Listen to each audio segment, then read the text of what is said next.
Legal Services Trust Fund Commission. So, Dwan, why don't we just go through some of the housekeeping? Okay, great, thank you. Vicky or Kim, could you do the recording and housekeeping, and I'll Yes, take it after. So welcome committee members, liaisons, and members of the public to the Legal Services Trust Fund Commission meeting. Thank you for joining us. We are using Zoom with the goal to foster a more inclusive environment and effective meeting. If you would like to comment during the meeting, please type "I have a comment" or "I have a question" in chat, and a message will be sent to the host. Alternatively, you can also use the raise hand feature. In efforts of transparency for all those joining this public meeting, whether by phone or Zoom, we request that you refrain from having side conversations on chat about the content of the meeting. Again, the chat feature is utilized simply as a tool for you to virtually indicate that you would like to speak in order to help the chair facilitate the discussion. A friendly reminder that all Legal Services Trust Fund Commission and committee meetings will be recorded and posted to the State Bar website, and that this is a video conference, and to please be aware of your surroundings behind you. If you use your phone to dial into this meeting, please be sure your computer's microphone is on mute to avoid audio feedback issues. And lastly, while joining audio via computer is highly recommended, if an individual loses audio, they can call in separately using the Zoom conference number. Okay, thank you. Dwan, you want to do a roll call? Sure. Bonashe Aglagi, and Bonashe apologized for not being able to attend the meeting today. Eric Iskin. Present. Rich Rhinus. You got to unmute, Rich. Rich, are you on? He's there. Okay. Yeah, present. Great. Thank you. Kim Savage.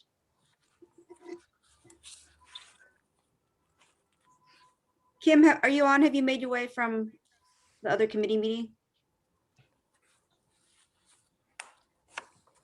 Amin Al-Sarraf. Present. Jeff Ball. Here. Kim Bartleson. Present. Luis Bays Fightmaster. Luis, are you on? Pamela Bennett. Present. Catherine Blakemore. Present. Will Bashelli. I am present. Next one. Erica Connolly. Here. Herman Du Bois. Here. Rebecca Delfino. Rebecca. Corey Friedman. Here. Zahira Mann. Here. Jim Meeker. Here. Deborah Myers. Here. Bob Plantold. Bob Plantold. Christian Schreiber. Here. Thanks. Christina Vanarelli. Here. Did Kim manage to join us? I'm here. Okay, great. Hold on, let me go back. Thanks, Kim. Thank you. Let me do our judges. Judge Jaskell. I'm here. Justice Murray. Judge Seligman. I'm here. Great. And I'll do our liaisons. Selena Copeland. Selena, are you on the phone or on the call yet? I'm present. Sorry, I'm also making lunch because of the short transition. Okay, thanks. Bonnie Huff. I'm here. And we have two board liaisons joining us. Christine Gonong. Christine, are you on? Mark Tony, are you on? Present. And I'll see State Bar staff. Elizabeth Hom. Erica Carroll. Here. Christine Holmes. Chris McConkey. Dan Pasamenik. Here. Brady Dewar. Brady, are you on? Let me count how many commissioners.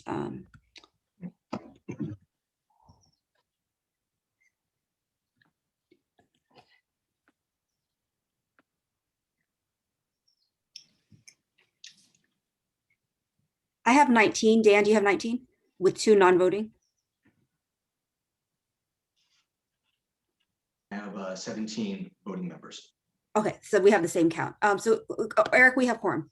Okay, terrific. And I'm sorry, Dawn, I was a little bit distracted. Did you go through staff and? Yes, members I of the did. public? I did all staff and liaisons. Yes. Okay, terrific. Thank you. So at this point, let me call for public comment. Do any members of the public wish to comment? Is there Claire Salat on? Would you mind unmuting her? Yes, she is. Claire. Hi, Dwan. This is Claire. I apologize. I'm on my phone today because we have no power at our house, and unfortunately, the volume's very light. And because I'm deaf in one ear, I can only hear portions of what you all are saying. But I am here in listening mode and just happy to support the work you're doing. Okay, terrific. Thank you, Claire. Okay, so why don't we move on to the consent agenda, and I will ask, unless there's any discussion of the minutes from the December 15, 2020 meeting, is there any discussion? Yeah, I just had one thing, and I may be wrong, so please correct me if I am, but I believe BAGLEY-KEENE requires that written remarks be included in the record. And since I submitted written remarks, I don't want them to get lost. I want to make sure that we stay compliant. I thought they were, so that might be an error. I definitely Oh. saw it attached. Was it not posted? Is that, Maybe. I thought I scrolled all the way down. So it could be our error, but we definitely intended to. Vicky or Kim, can you do a quick check? And if not, we would definitely attach them because I usually review them before they go out, and it was part of the packet. So it might not have just made it onto the State Bar website, but. So so we will include those comments in the minutes. Yeah. What's Okay. missing? The written comments that Will provided as part of the action summary from the minutes from the last meeting. Okay, let me check. Okay, well, Vicky's checking. Any other comments on those minutes? Will, can we proceed to a motion to approve? that sounds great. We'll include the Yeah. comment. Do I have a motion? Motion I'll to move. approve. I'll second. Okay, I'm sorry, that was Corey and Will? I'm sorry. No, I think it was Will and Erica. Erica. you. Okay, great, thank you. So I'll do roll call vote. Banashe Glagi, Eric, Yes. Rich Yes. Ryan, Kim Savage, Yes. Amin, Yes. Jeff, Yes. Great. Kim Bartleson, Abstain. I wasn't in attendance. Luis, Yes. thank you. Pamela, Yes. Catherine, Yes. Will, Yes. Erica, Yes. Herman, Yes. Yeah, hi, Rebecca? this is Louise Fight Master calling. Rebecca, Corey, Yes. Zahira, Yes. Jim, Yes. Deborah, Yes. Bob,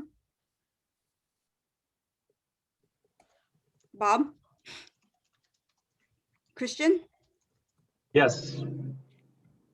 Christina, Yes.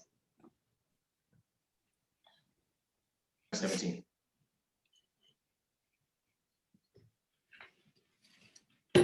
yes, I have 17, so motion passes, Eric. Okay, terrific. Thanks, Dwan. So let's move on to the State Bar reports. We have a full agenda today, as people can see. So if you sense expedition in my voice, that's the reason for it. So let's move on to item 4A. So we just wanted to quickly kind of touch base on the email that I think you all received a couple weeks ago about Andrea Fatanity's departure. So Andrea is no longer with the State Bar. Elizabeth and I have now taken over, we've converted the director position into 2 program manager positions, and Elizabeth will be handling the diversity and inclusion work as she has been, and I'll be taking over the grants management work as I have been. In terms of kind of staffing levels, if you may have questions about how it's going to look for the structure of the office, we are backfilling a senior program analyst position in order to keep the head count in the office the same and to be able to move forward with the work. I'm also really pleased to let you know that we had posted for 2 senior financial analysts, and we have hired for them, and they've both started a couple weeks ago. And our goal for this upcoming year is to really build out the fiscal piece, to make sure our fiscal protocols are in line. And also we really want to deepen and extend our technical assistance to programs. So the hope is that with 2 senior financial analysts that we'll really be able to build out the fiscal piece, and really we used to contract a piece of our monitoring visits out to an outside consultant. We want to bring that in-house, and with the 2 senior financial analysts, we're hoping towards the end of the year that we won't need to contract out to complete the fiscal portion of our monitoring visit. So with that said, I guess we wanted to give people an opportunity if there are questions about kind of the new structure of the office. Elizabeth and I, our new roles, we're happy to answer questions. And Elizabeth's not here right now, but I can answer any kind of diversity inclusion questions you may have. Thanks, Duan. Are there any questions for Duan? Maybe in the email there was more information. I don't think I got that email. Oh, you did? Okay. Congratulations. Yeah, Thank you. that would be great. Just want to understand the new setup. Thank you. Thank you. Would you like me to resend? We thought we sent it to everyone, but we'll definitely resend it again after this. Any other questions for Duan? We're certainly in good hands with you and Elizabeth, and it's great to have you here, both of you, and your new staff. Thank you. Why don't we move on then to the update from the Board of Trustees, liaisons Christine and Mark. And Christine, I don't see Christine is here, but Mark would like to provide a quick update on the Board of Trustees action. I'm sorry. Go ahead. Mark, why don't you introduce yourself first, because I don't know that everybody knows you. Okay. I'm Mark Toney. I was appointed to the Board of Trustees in December. My day job is I work as Executive Director of the Utility Reform Network, TERN, and I serve on a few other boards too. And so the short report I have to give is I'm very pleased to announce that the board has reopened the executive director search. And we've hired a search firm to conduct that search.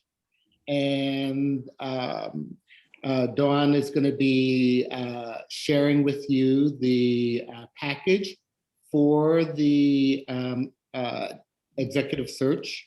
After this meeting, I encourage all of you to spread it out to your networks, because there had been a delay from the last executive director search and the beginning of this one. The board decided to both be as thorough as we can in terms of getting the word out, but also to be expeditious in filling the position that, as you know, has been covered on a interim basis so far. So very pleased to announce that. I think that's the only main thing I have to announce.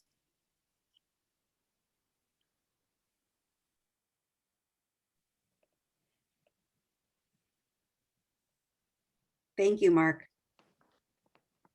Oh, Eric, you're on mute, or at least we can't hear you.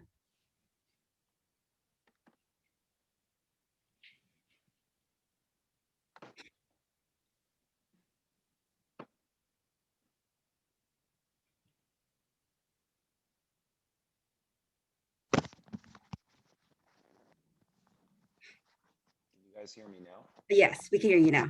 Okay, sorry about that. Thanks for the report, Mark. Let's move on to the report from Carolina on IOLTA and Justice Gap Fund revenue.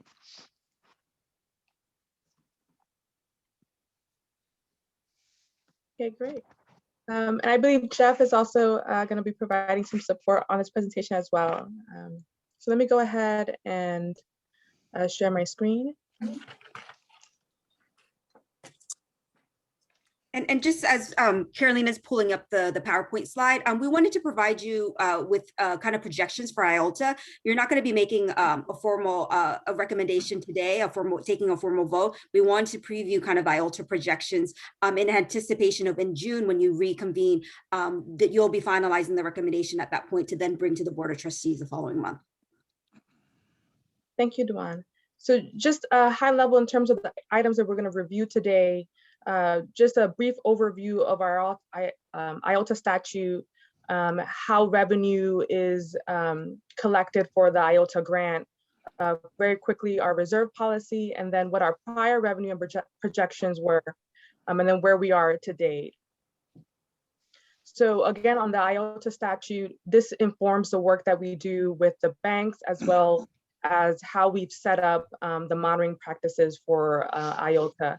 And so very high level, we have the ability to collect short-term funds. This is the interest on lawyer trust accounts.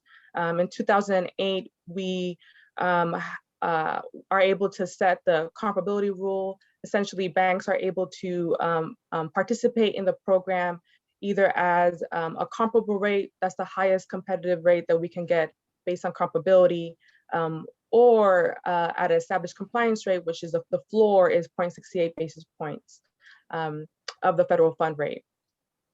And then in 2019, the Leadership Bank program was introduced. So banks that want to do more, provide more for the IOLTA program, they can do so by at least setting a floor rate of 68 basis points when the federal fund rate decreases. But these programs would commit to a higher rate when the market allows it to do so. And they will also waive any fees or charges to those accounts. How this plays out within our day-to-day work is that we are committed to increasing funds to the IOLTA program. So we closely monitor rates. We have about 173 financial institutions, and this work is divided between 2 full-time program analysts and myself. Again, licensed attorneys in California are required to pull pooled client trust funds accounts into these IOLTA products that banks have to be certified and approved to offer. We closely review all the data that these banks provide to us.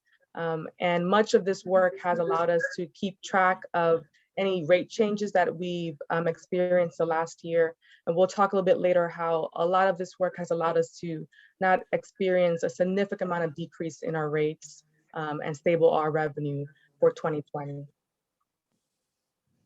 So again, when you think about IOLTA grant, a majority, yes, of those funds come from the interest on lawyer trust accounts. However, there are several other revenue streams. We have the license fee donation that comes in majority during the beginning of the year, that's December to February licensee period. We also receive Justice Gap donations, CyPray, these are settlements from litigation, as well as any donations from the public or attorneys that go directly to the office. A small portion comes from any grants that we receive back in the situation where a grantee was unable to spend the 100% amount of the allocation. And then the smallest percentage of the revenue is from investment and tax intercept fund. And those are the hardest to project out. Reserve policy, again, very high level. Initially, the work involved distributing all cash on hand, so 100% going out minus any administrative costs.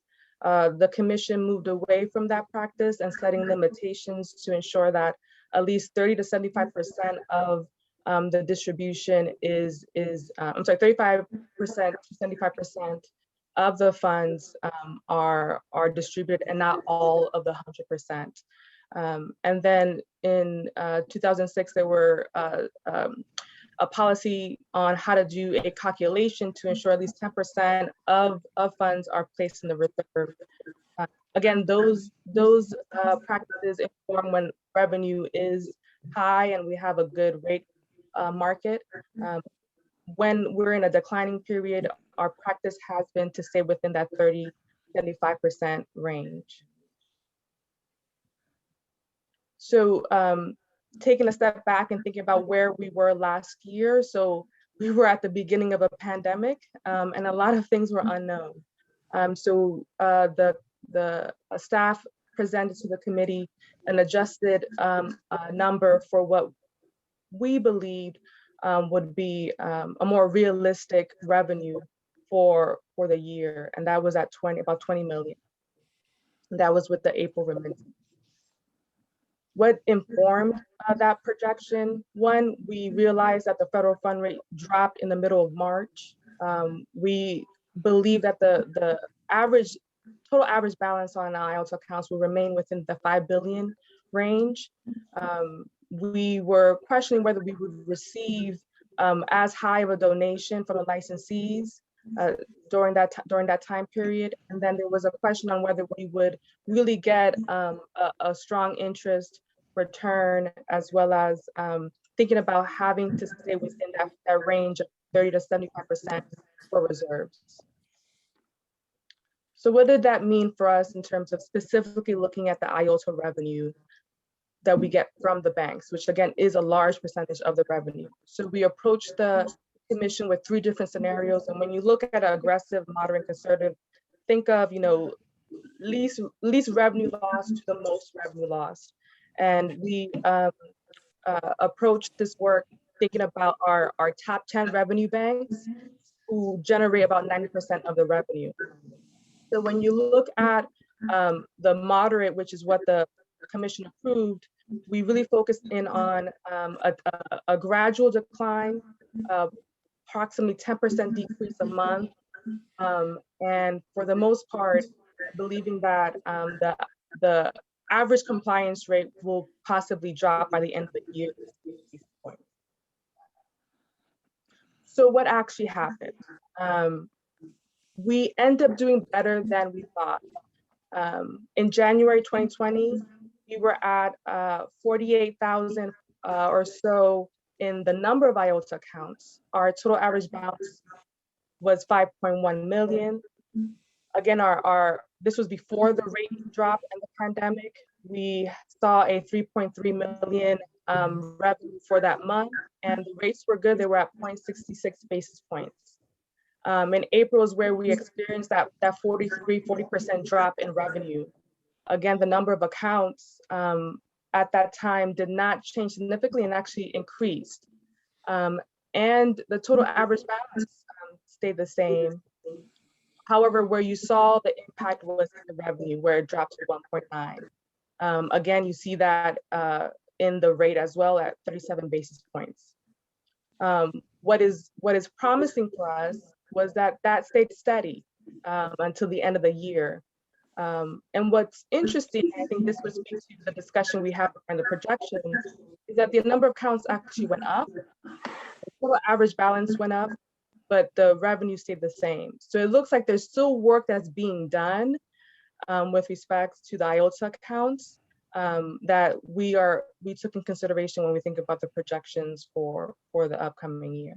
And let me just add, and this is important in terms of the total balance that the IOLTA funds kind of hold. This has kind of been the trend the last 10, 15 years, that the net balance, the net assets that are in these accounts have been rising. We weren't sure exactly how it would play out in the pandemic. So when we went to do projections last year after the Fed funds rate, we gave it a flat projection, but litigation has been continuing and legal services have been being provided. So there has been money being poured into accounts, and it's actually even increased. So that's a good thing. The other thing that Jeff had pointed out the other day is that there's a lot of litigation that's being on hold. So we do anticipate that, again, not only will this increase, once we're back to some type of normalcy, there'll even be a greater increase. So which is good for us. Absolutely. And so to think about what our discussion was last year, what you see here is what was brought to the commission. You have your 2020 numbers in terms of actual IOLTA revenue was 46 million there. The Justice Gap donation was about 1.5 million. The fee statement contributions were 6.2 million. And then you have your interest and tax funds at around 840,000. So 2020 was a good year. And what we were assuming for 2021 is the actual IOLTA revenue. What was reported here is what we knew at that time point. And then we provided what we believe would be the revenue for the rest of the year, that 8.5 million. And what we believe we will be getting total in our Justice Gap Fund donations, 800,000. And then our fee statement contributions. Again, the point in which we collected this information, we had received a majority of them. And then our projected interest and interest of funds is 250,000. So we were looking at about 27.3 million for 2021. So Carolina, can I ask you a question? So when you had, so 2020 means revenue collected during 2019, right? That's correct. That's correct. Okay. So when you think about what's available for 2020 that was collected in 2019, that's correct. So putting approved versus actual for comparison, we did better with respect to the May and December revenue. And so what we see is that with the slight adjustments, we saw a slight uptick in the January, April number. That's really just the adjustments for April. And we saw a strong amount of donation for our SIPRE and as well as our projected interest. The fee statement contributions, I want to note that there is a percentage of that that will be allocated for another grant allocation. So that's why this number is slightly lower than we initially projected. So again, we did better at the end of the year than we initially thought, but we're not anywhere near to the numbers that we were in the prior year. And just to put that in perspective, we were at 5 million in 2015, but in 2018 we were at 20 million. In 2019 we were about 39 million in terms of we were distributing, and then last year we were at 55 million. So while we are a little bit better than we thought, we're not as high as we could be.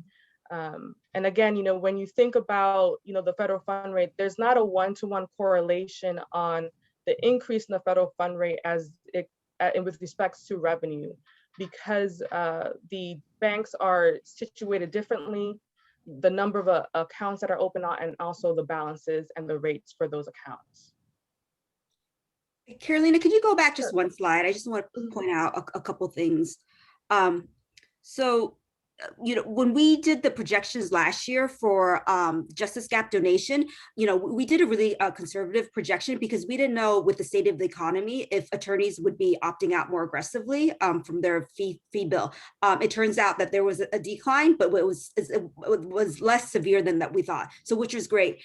With the SIPRE money, it's double what we thought, but that's one thing that we shouldn't count on the $1.6 million going forward. As SIPRE funding, as Judge Salomon and Chris can probably elaborate more, is really unpredictable. And there have been years that we received a lot less than $1 million. So though that number looks high and double the amount that we thought, I don't think moving forward we can rely on the 1.6 as stable kind of funding. Hey, Dwan, what is projected interest in tax intercept funds? Yeah, so there's a provision that sometimes attorneys that commit kind of malpractice, the state bar is able to garnish some of their funding, and some of that money comes to us. It's a very small portion, and a lot of years it's been 250,000, 500,000. We actually received 740,000 last year, which is a little bit surprising to us. So again, it's a small portion of IOLTA funding. I don't think we should rely on the 740. It has hovered more in the 400,000 or 500,000. And the tax intercept funds is really low, less than 2,000. Yeah, that piece of it. Yeah. Oh, and this line, I'm sorry, we didn't break it apart. The projected interest, we put all of our accounts in an interest-bearing account. So, in the good years, when we first received bank grant money, and when we put into the interest-bearing account, we received for 1 year, I think, $600,000 in interest. Obviously, with interest rates being really low now, the interest rates in our accounts haven't been as high as we'd like. And so jumping to then what our projections are. So, and Jeff, please feel free to jump in if I miss anything here. You're doing great. Okay, thanks. high level, when we think about, how can we, project for the revenue of this year, some things that we took into account is obviously the changes in administration, the distribution of stimulus funds that are expected this year, obviously the ongoing pandemic and the increase in vaccines, that impact on business, opening the courts, and litigation in late 2021. And then as well as the continued reserve bank positioning, monetary easing, along with prolonged low rates. And I know, Jeff, if you want to touch a little bit more about that, because that was part of our discussion yesterday as well.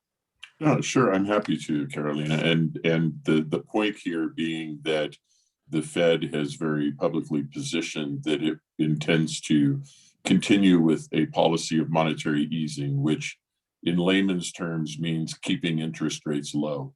So until they see significant pressure of inflation, they have made it very clear that they intend to keep the rates low. And this has a direct impact on IOLTA rates because while there's certainly not a direct correlation between the Fed funds rate and the rate that we typically see on IOLTA accounts, there is some level of correlation there, partly because it's driven by two factors, obviously the rate, but also the supply of money that's in the system. So right now, the banks have a tremendous amount of volume that's in the system. All the deposits are very high. That puts pressure on their capital ratios.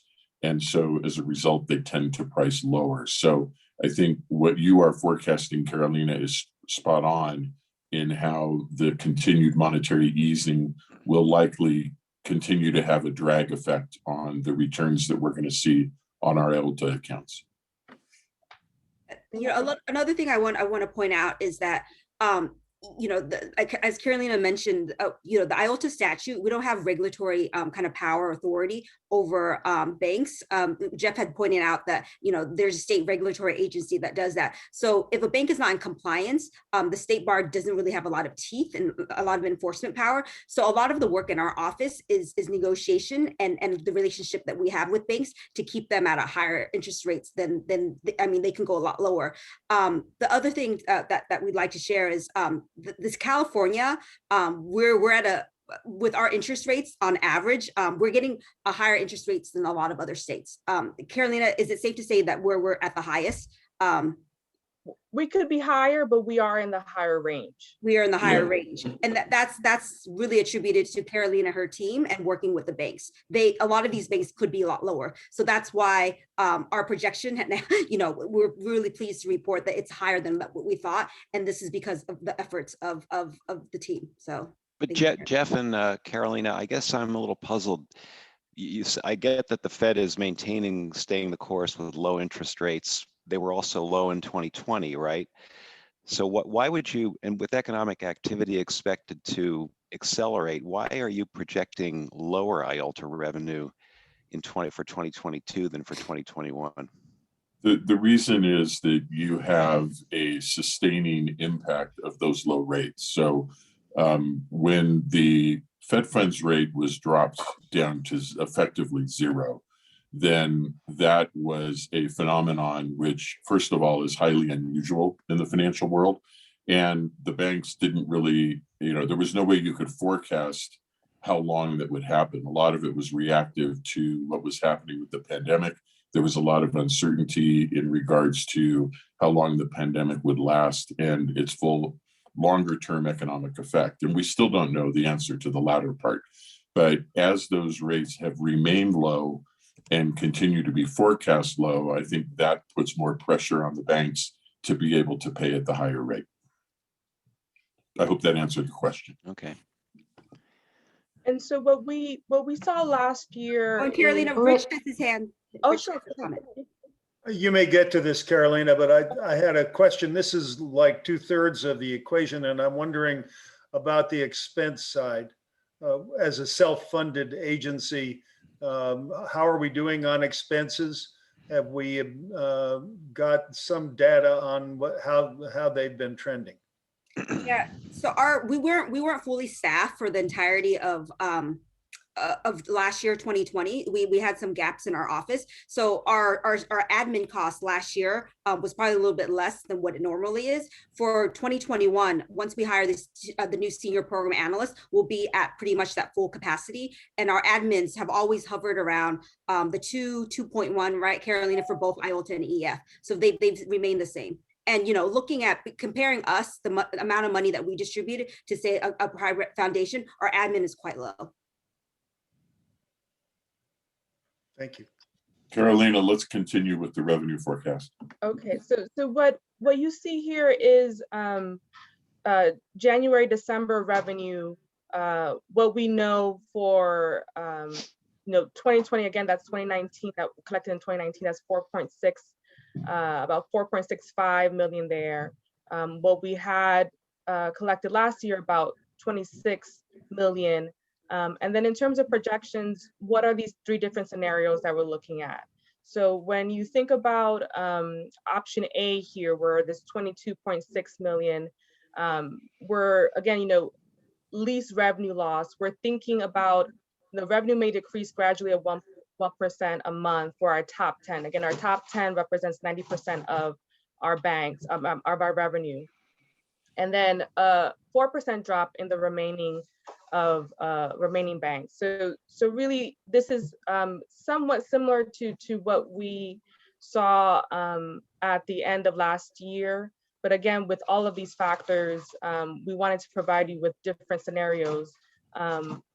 Option B here is moderate, and this is one that we were thinking through because of all the possible unknowns. So, the decrease of 10% a month in our top 10 banks, and then a 20% drop for our remaining banks. So the higher increase for our remaining banks, because what we're seeing is our medium-sized to smaller banks have been reaching out to us more regarding changing their compliance rate. And we've been pushing back and having them rethink how low they want to go in their rate and negotiating something higher. But we are seeing that for our smaller and medium-sized banks, they are putting in those requests more frequently than our top 10.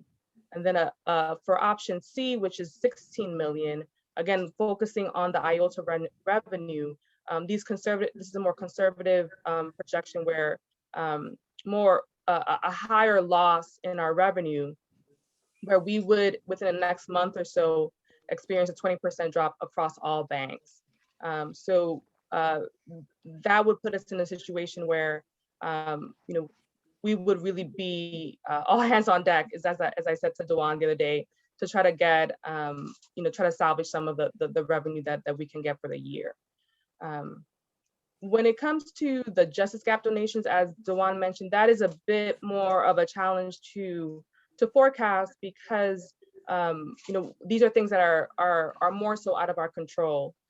So we modified those projections according to what we think will take place. So again, the more aggressive thinking that we'll continue to get donations and those settlements will become similar to last year, about 1.5 million, or we might find that we won't receive that many settlements from the SIPRE, and we'll just get a smaller amount of donations. The fee statement contributions, again, that's difficult to predict depending on where the attorneys find themselves in this year. So the range, again, is 4.9 million for option A, 3.7 million for that moderate projection, and 2.5 for more conservative. Similar fashion for our projected interest and tax intercept funds. And even, speaking with Dwan, we thought that this is even leaning more higher than we may want to reconsider this amount as we talk more with the commission. 700,000 for option A, 650,000 for option B, and 400,000 for option C. So where that leaves us is, potential revenue about 29.7 million if we take the approach of a gradual decline, 25.7 million, a more moderate approach, understanding all the unknowns and seeing how the middle size and smaller size banks have been positioning themselves recently. And then option C, where if we see a prolonged rates and any interruptions in the economy, banks may begin to grow more concerned and look to IOLTA as a way to obtain revenue. And when we come to you in June, we'll obviously update these projections based on the next couple months and remittances that we have. So some of these figures, it may change somewhat. And we wanted to preview this and kind of set up the framework so that you start thinking about, you know, kind of the factors that go into play. So pretty much every year we present to you kind of an option A, B, and C, you know, aggressive, moderate, or conservative. The staff recommendation that we're leaning towards this year is to go with a moderate approach. You know, in years where the interest rates are high and our reserves are plentiful, it may make more sense to be a bit more aggressive because we have a bigger reserve. In lean years, the staff approach, and I think the commission has kind of supported this, is we want to maintain stability for programs. Carolina, if you can go back a couple slides into the distribution, so that we can share with the commission again, remind them. Because what the revenue that comes in, you're not required to kind of distribute the revenue. You have discretion, as the revenue policy says, to distribute, but hold back between 30 to 70% for our reserves. Oh, the reserve policy? Reserve policy, I'm sorry, the reserve policy. So you're not required to distribute all the funds that come in. This is where part of your discretion, your oversight of this funding is. Oh, sorry, just, yeah. So this is the reserve policy. Can you go to that slide again about the distribution? So the distribution tracks revenue, but it's not always identical. So that's one thing we want to point out, because we do have, you know, the years where the interest rates was rising, we have built up somewhat of a reserve. So it will be your decision to make a recommendation to the board to pull out reserves, to be more aggressive. We just want to point out that, you know, the programs had a significant drop from 2020 to 2021. So we would at least like to keep them stable and have some type of distribution that's around $24 million, because that would allow them to have stability in funding for 2021. How far you go up will be kind of a policy decision. What we would not like to do is too much of a roller coaster ride from one year to another, because it's really difficult for them to plan and for staffing. So that would be our one really strong kind of encouragement of the commission, is even if you may want to pour all the money back into programs, really think about the stability of programs and staffing in the next couple of years. We might want to smooth out the distribution over the years, because there are so many unknowns. How big are the reserves now? Carolina, do you have that number? So we're still finalizing the amount. So I don't want to give you the wrong amount, but I would say that you know, we saw about 42 million was our net position last year, and we distribute about 26 million. So we're in the 20 million range. But again, I want to make sure that, you know, we have a final amount. Since we're in the middle of the audit, we'll have better numbers by the next commission meeting. Yeah, I think it's worth having a brief description, Duan, of why we maintain the reserve in years when Jeff was on the board and David Lash was chair. We established this policy to smooth out the roller coaster that Duan was talking about, to make certain that, you know, when we make projections, we can meet them.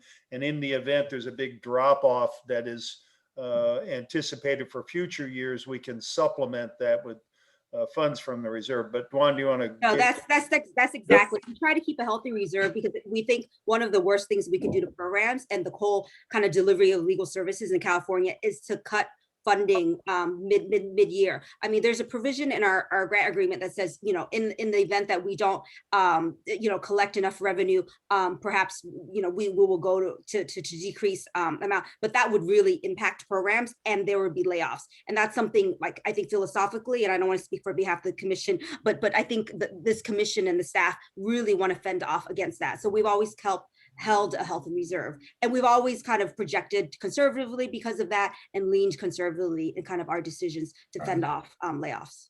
Hey, No, Dwan, that's exactly right. And that's a big basis behind establishing that reserve policy, was to try to smooth it out and not put the commission in a position where they had to pull back from programs mid-year.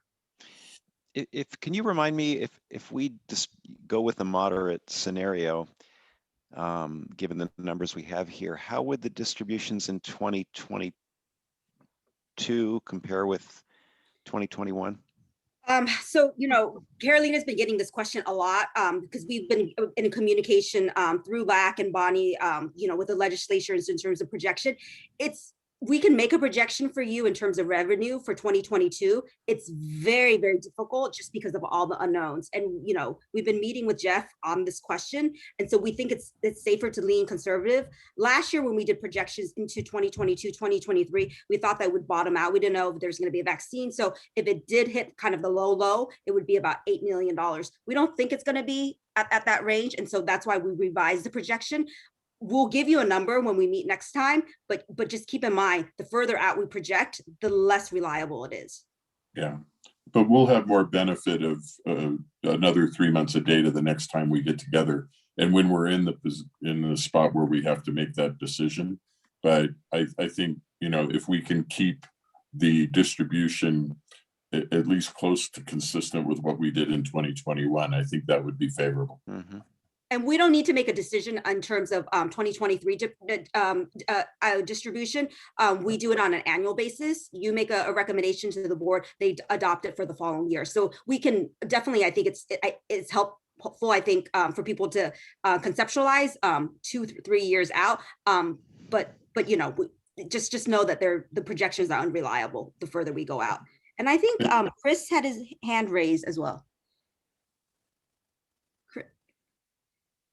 I was just going to say, I think this is always a challenge for the commission, and the newer commissioners, won't have had the experience of the really down years during the 2008 recession fallout. The indicators are lagging and the decisions are prospective. So it just is sort of a confluence of things that make it difficult. Our discussion last year, was, I think, notable because we really did take a more aggressive position and put the legislature in the position of just having to help us.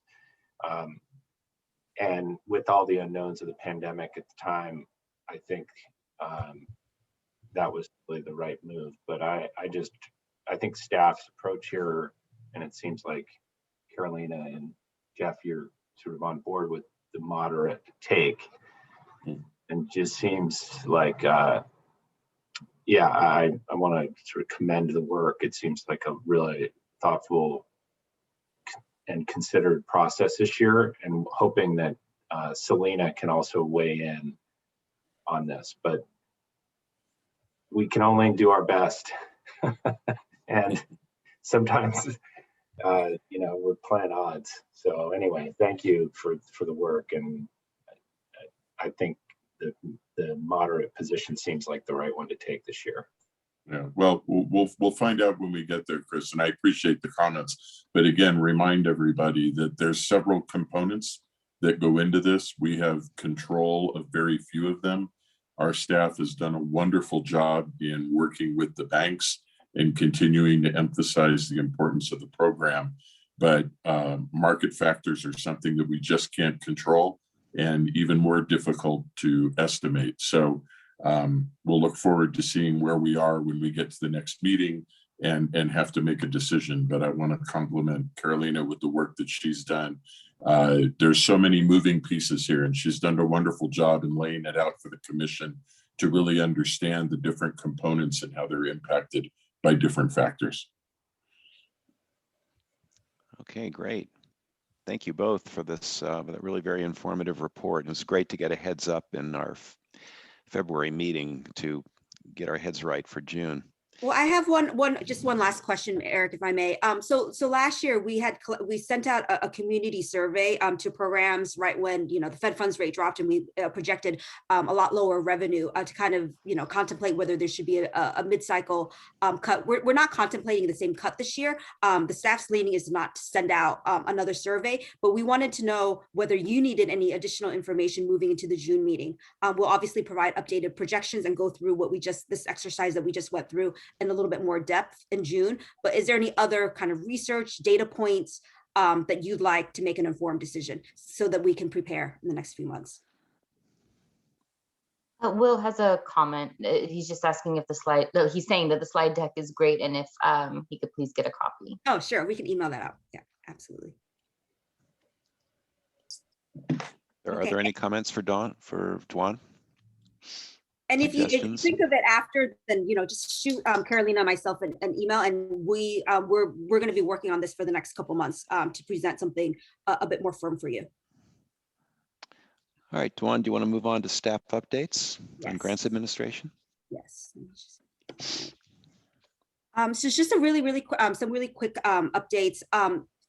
For this 2020 year, we have 40 monitoring visits. 6 of them are holdovers from last year. The Judicial Council gave us an extension into the first 6 months of this year to complete our monitoring visit, because as you recall, when we went to shelter in place, we kind of suspended monitoring visits to see how things would play out. And we moved all our monitoring visits all of our on-site monitoring visits to remote now. And that's worked there's some technical difficulties at first, but we've smoothed that all out, and they've been really seamless the last few months. So far this year, we've completed 4 monitoring visits, and we have scheduled 14. On Smart Simple, you all have a Smart Simple account. There's a tab that has all the monitoring visits. If you would like to attend any of the monitoring visits in full or in part, just shoot me an email and we'll coordinate with you. A couple quick updates about partnership grants. The partnership committee, grants committee met on January 5th. They met to finalize and approve a scoring rubric. That scoring rubric was incorporated into an RFP, and the RFP was released January 18th. And the applications are going to be due March 18th. Also, there's some staff from the Partnership Grants Committee, as well as Judicial Council, held a joint webinar for current grantees, as well as interested applicants. And we had a really high number of participants, over 50 participants. So we're really hopeful to get some new partnership projects this year. Bonnie and Melody at the Judicial Council have been doing a really big push, as well as Crystal and our team doing outreach to programs, really talking to see if there's an opportunity for a new court collaboration. Bonnie, I don't know if you have anything else to add about the webinar or partnership grants. No, but I think it was a great outreach, and I think we'll be getting some new and interesting proposals as a result. So really appreciate staff's efforts on it. Thank you, Bonnie. And that's it for my grants update, Eric. Okay, thanks, Dwan. So the next item is a review of recusal procedures, and this was a response to a request that I had made, which was in response to a suggestion by one of our commission members. So Brady, why don't you go ahead if you're on? Sure. Let me see if I can share my screen. 1 second.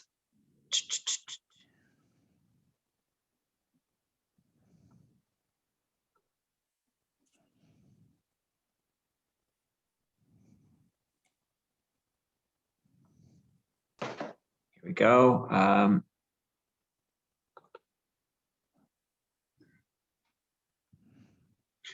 So as Eric mentioned, a question arose as to whether we could come up with an abstention list for those of you who have conflicts based on your relationships with certain grantees, so that we don't need to address it during the meeting.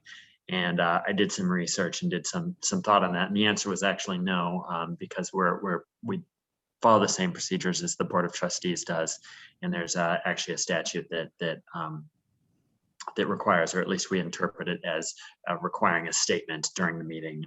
When a decision at which you have a conflict comes up, you say, I abstain because I have a conflict. And in the course of that discussion, we thought it might be just a good idea to remind everybody of sort of the recusal and conflict principles and procedures that we follow as a commission. So I will try and do that quickly. I know we have a lot to get done today. Commissioners are subject to conflict of interest statutes and policies. The key statute is Business and Professions Code 6036, which speaks about the circumstances under which members of the Board of Trustees of the State Bar need to recuse themselves. And it defines both financial conflicts, which necessitate recusal, and personal non-financial conflicts, which necessitate recusal. 6037 doesn't really say much of concern to you, and 6038 then applies those same principles to others of the State Bar, including those employees and volunteers who are designated in the Conflict of Interest Code for designated employees of the State Bar of California, and that in turn includes members of the Legal Services Trust Fund Commission. The Conflict of Interest Code for designated employees of the State Bar of California doesn't really have, basically what it does is it specifies that you need to fill out Form 700s, which you do when you join, and then every year, and we email you about that. And it has a few other provisions which aren't really relevant to our discussion today. What is most relevant is the definitions in Business and Professions Code 6036 of financial conflicts and personal non-financial conflicts. If these exist with respect to any decision the commission has, that's when you should be recusing yourself. So a financial conflict necessitating recusal is set forth in Business and Professions Code 6036A, under which you must disqualify yourself from making, participating in the making of, or attempting to influence any decision that has a reasonably foreseeable material effect on your financial interests. Your financial interests include sources of income, sources of gifts, any indirect investments that you have. And the one that comes up most frequently is a financial interest in the source of income. And a commissioner would have a financial interest in any source of income that totals more than $500 in the 12 months prior to the decision in question. So if, for instance, any of you were an employee or had done consulting work for one of our grantees in the last year and had received more than $500, you would have a financial conflict with respect to any decision of the commission affecting that grantee.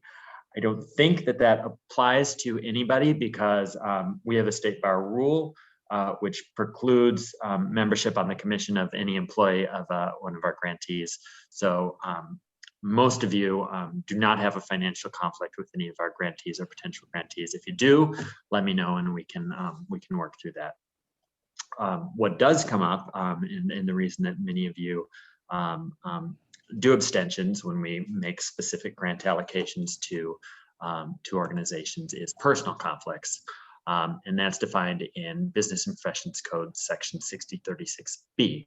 Under that provision, disqualification is required when you have a personal non-financial interest that would prevent you from applying disinterested skill and undivided loyalty to the State Bar and making or participating in the making of decisions.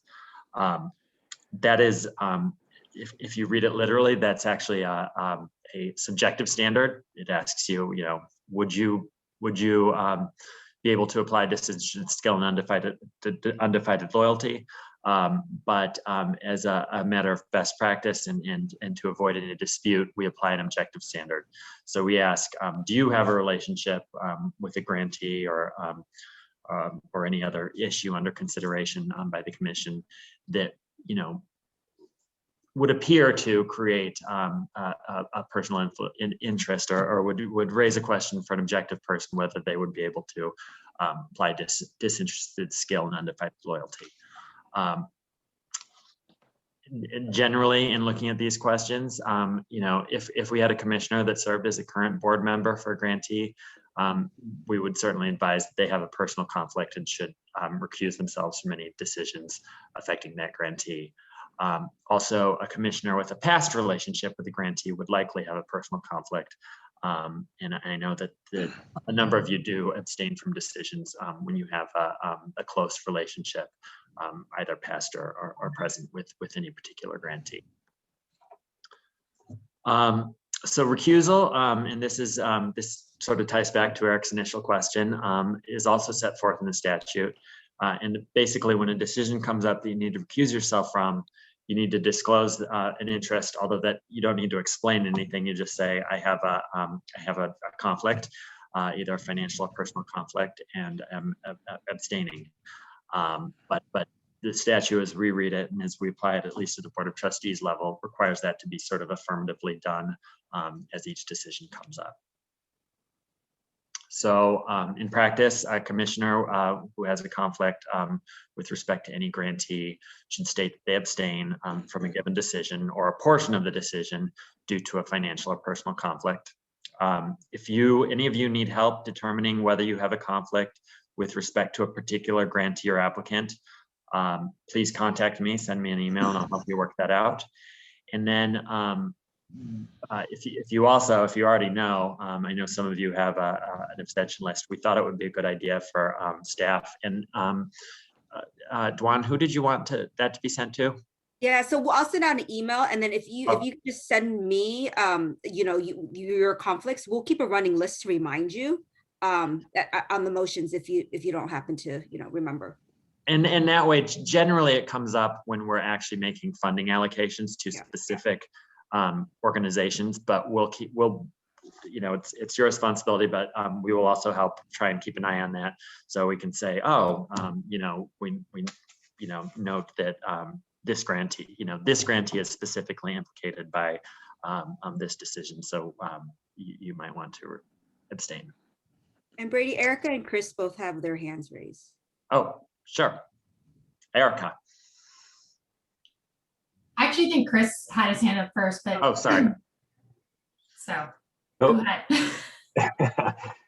Okay, thank you. I just wanted to see if you could describe the practical application of this in terms of in the most literal sense. Like, how do we insert our recusal when there's like an omnibus funding decision to be made? Because I think everybody knows I'm the chair of a board of one of the service centers, and so and so what do I do about that? Well, so I think if it, the resolution was, we're approving the funding in this list, you would just say, assuming you approve, I vote yes, except I abstain with respect to the decision for your organization. And the way that would then work out mathematically is if there were enough abstentions, that we wouldn't approve that the funding as to that organization, but given the numbers, and that there's likely to be only at most one abstention with respect to any particular grantee, hopefully there will be no issue. So in other words, though, just to be clear, like, it is possible to abstain from whatever portion of an omnibus bill would be as it pertains to that particular organization? Yeah. Oh, okay. Yeah. All right. That's a practice we've been doing, and we're just going to carry forth unless there's a policy change. But yeah, I just wanted to make sure that was still the thing. Okay, thanks. Yeah. And then after Erica sorry. Connolly, Claire Salat has her hand raised, and then James Meeker. Erica, go ahead. Yeah, Brady, you sort of mentioned this, and I'm familiar with this because I have to do it for my job, but we need to fill out Form 700s.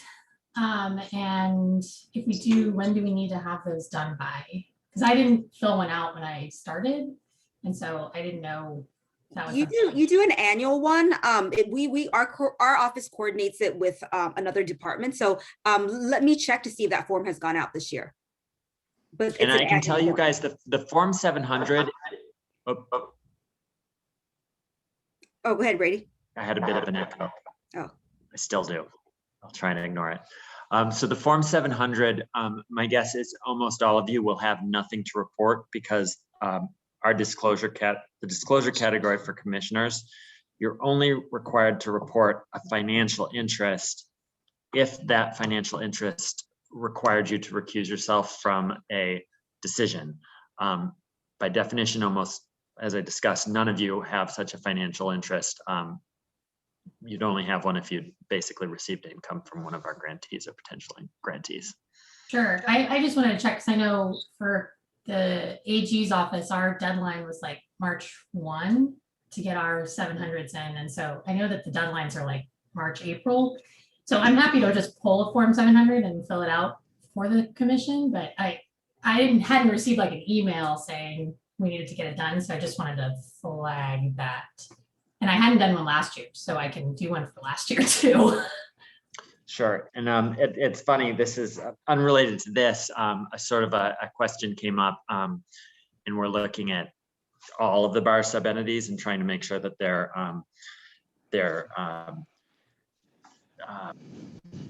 consistently sending out the Form 700 instructions. So I would expect we will do something like that. Great. So Jim? Yeah, Brady, I understand if you're currently serving as a board member that you have a conflict, but you also said past interests. So does that mean if you've ever been a board member on one of these organizations, you're forever conflicted? Or is there a time period or what? So it becomes a question of appearances and, you know, the nature of your relationship. And it's sort of a discussion we'd want to have. We do err on the side of caution generally in providing advice on when you should recuse yourself. But, you know, if you still maintain a relationship, you have a soft spot in your heart for this organization, and we can discuss sort of what your involvement was, when it was. There's no hard and fast rule, but you know, given that it's relatively easy to recuse yourself, especially if you have sort of a lingering relationship. It's a discussion I'd be happy to have with any one of you if you're on the fence, but no harm in recusing yourself if it seems that you have somebody could point and say, oh well, he spent 10 years on the board of that organization and he still goes to their Christmas parties, and you know, if you can abstain in a situation like that, why not? Okay. Did we have another question? Was it Claire? Yes, and as Claire, you've been unmuted. Great, thanks. So having served on more nonprofit and for-profit boards than I can count with all hands and toes, I would say that it is typical to do an annual disclosure form that identifies these types of relationships. And on those forms, it's not just for the committee member, it includes all members of your immediate family. So that would be everything from having a child or a spouse that might work for one of the LSOs to these committee relationships. Okay, thanks, Claire. Are there any other, Brady, thanks for that report. Appreciate you're looking into that question in response to my inquiry. If there's nothing. Blakemore has her hand raised. Oh, okay, sure. Go ahead, Catherine. Catherine, you're muted. That is what I was sorting out. Where was the right button? Brady, from my experience in other state organizations, you have to do a form at the time you start.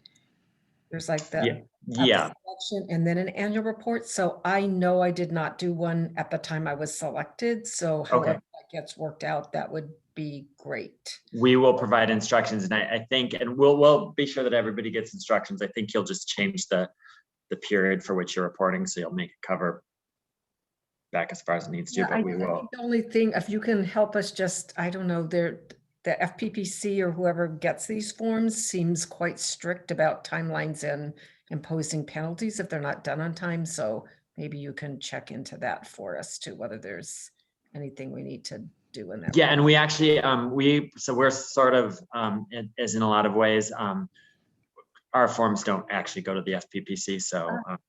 Even better. Yeah. I was going to echo Catherine's thing. I was We like, keep them that's and like a- we keep them, the state bar keeps them, and occasionally, That makes they me will. feel so much better. I can't tell you. I've actually dealt with them once with another group that submitted it late, and they sent me like the most threatening letter I've ever received. So yeah. Like, we'll report you to the state bar if you don't do this or something. Yeah, we are sort of in a sense, we've sort of self-imposed some of these obligations on ourselves. So we are our own reporting entity, and the board members actually don't submit it to the FPPC, but to the Supreme Court. So we're a little removed. So are there any other I want to comments make sure or I'm questions? not in compliance. Yeah. So Brady, while we're talking about policing, why don't you go on to the Bagley-Keene update? Sure. Let's see how I stopped. I think I stopped share. Stop share, yeah. After a year of Zooming, I've only shared a couple of times, actually. Wow. Lucky I've had help. So this presentation actually is very in-depth, and I'm going to skip over most of it. If any of you are very interested, we can certainly share this.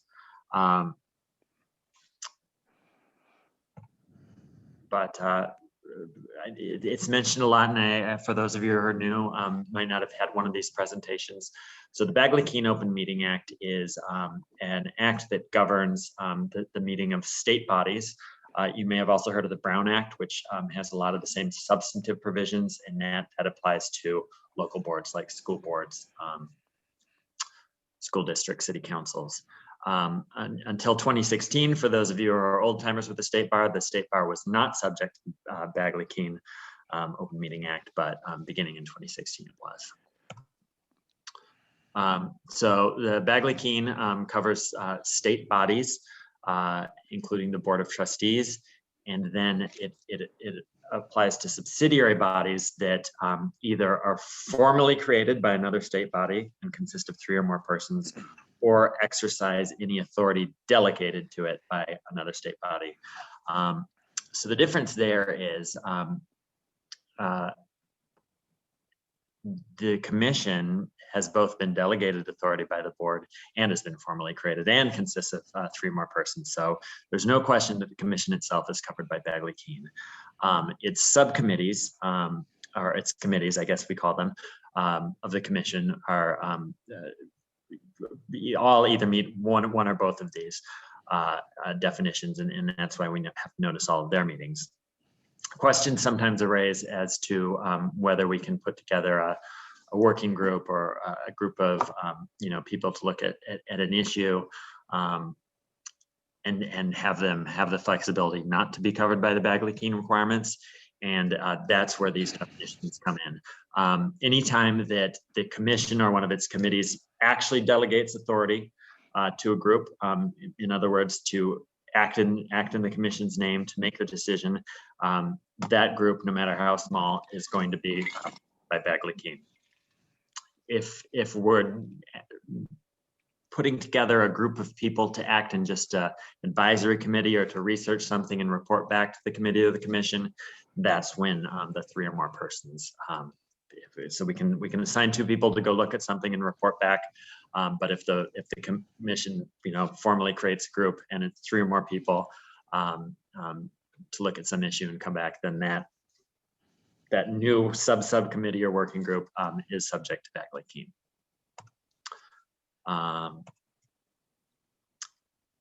We talk a lot about the technicalities, but I think it is important to remember what the purpose of Bagley-Keene is. That's that we're doing important public work with public funds, and we should do that business and make those decisions in public so that interested parties or public can see what we're doing. Bagley-Keene also, through its notice requirements, which you don't have to worry about as much, other than understanding that we have to put up agendas 10 days in advance. Those agendas give the public the notice and the opportunity they have to participate in our decision making. So as annoying as it can sometimes get, there are some good purposes there. Understanding Bagley-Keene, I think if you understand what a meeting is, it's quite helpful. A meeting is any congregation of a majority of members of a body at the same time or place to hear, discuss, or deliberate on any item. So when you're talking about the commission, if more than half of the commission is either at a meeting on a conference call or having calls with each other or emails with each other and then talking to more people such that they create a serial meeting, anytime that happens, that is a meeting of the public body, and it cannot occur without violating Bagley-Keene unless it is noticed, accessible to the public, et cetera, et cetera, et cetera. We worry about the notice rules. I mean, in general, notices have to occur 10 days before the meeting, and there are some requirements about all that, but you guys don't need to worry about that. That's what staff does when they notice the meeting.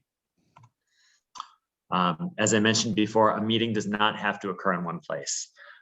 Any use of a series of communications of any kind, directly or through intermediaries, to discuss, deliberate, or take action on any item of business within the commission's subject matter can be a meeting, and it results in a violation if a majority of members, whether through one group email or through, I talk to Eric, he then forwards my message to another one of you, and you start talking, and it's out of control. None of us knows how many are talking, but once that crosses half of the group, that becomes a violation, and that's why we're pretty strict and always remind you of best practices as far as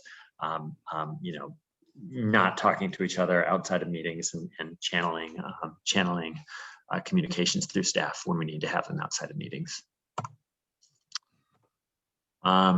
Bagley-Keene also provides that materials distributed at a meeting shall be publicly available. There are requirements that you don't need to worry about so much, but as for teleconference meetings, such as that we need to do a roll call vote during teleconference or Zoom meetings. And Bagley-Keene also requires us to make available periods for public comment. Of course, the chair is allowed to impose reasonable restrictions on public comment, such as the 3-minute rule, so that we can get our business done. Social media also sometimes creates risk of Bagley-Keene violations. In that if you get in a Twitter conversation, that's just like having an email conversation or a conversation in person for that matter. So just beware. The remedies, the only one that, we are the State Bar, we like to follow the law. The one that comes up most often, I've been doing this for 3 years now and I haven't heard of any criminal or civil actions, but is that a court of public opinion or overturning the decision or action. The Brown Act, which is the Bagley-Keene equivalent for local bodies, was recently in the news. I don't know if you've seen this, but somebody filed a lawsuit against the San Francisco School District, alleging that the board there, in changing the names of their schools, which has gained a lot of national attention, that they violated the Brown Act in making that decision when it wasn't properly noticed on their agenda. So there can be real world consequences as far as the finality of and effectiveness of our decisions. Second part of this training, I don't think you even were asked for it, so I will cover it in 1 minute. The State Bar and its entities like the Commission are subject to the California Public Records Act. That means when we get requests for documents, we need to produce documents subject to some exceptions, and those would include emails or communications with you guys on Commission business. So we want to, if that happens, we want to do the work. We don't want you guys to do work. So all we ask is that when you do any commission business, even if it's, and again, bearing in mind Bagley-Keene, but if for any reason you do have communications with each other, be sure to copy staff on them, because any communications you have are a public record. And should we get a request and need to respond to it, it'll be much easier for us and for you if we have copies of all of your official documents and official communications, so that we don't need to come to you and ask you to start searching through your emails. So just one more thing to keep in mind. And with that, I will open it for questions. Any questions for Brady? Actually, Will. Brady, yeah. Oh. I was going to mention the question that you asked in the last presentation. So I'll let you go ahead if that's what you were going to do. Yeah, you go ahead. I don't. So Will, on the last presentation on the recusal, Will asked if the recusal rules were only applicable to voting, or do they include discussions of the item that may impact an organization with which you could have a conflict? Yeah, it applies to discussing, because then it says discussing, and it says discussing or attempting to influence decisions. So, just by, having that discussion, you're potentially affecting the other people you're discussing it with. Well, that gets a little dicey, because if we're approving a long list of grantees, 99 of them or something, and I really think it's a great idea, the staff did a great job. One of them happens to be an organization that I have a arguable conflict with. That means I can't say anything.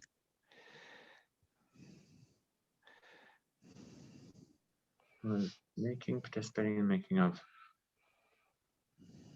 Can you say that one more time? I'm trying to follow. Well, a lot of our discussions involve, kind of groups of grantees. Should we approve this distribution to the list in attachment A, which is 99 or 30 or 40 or whatever?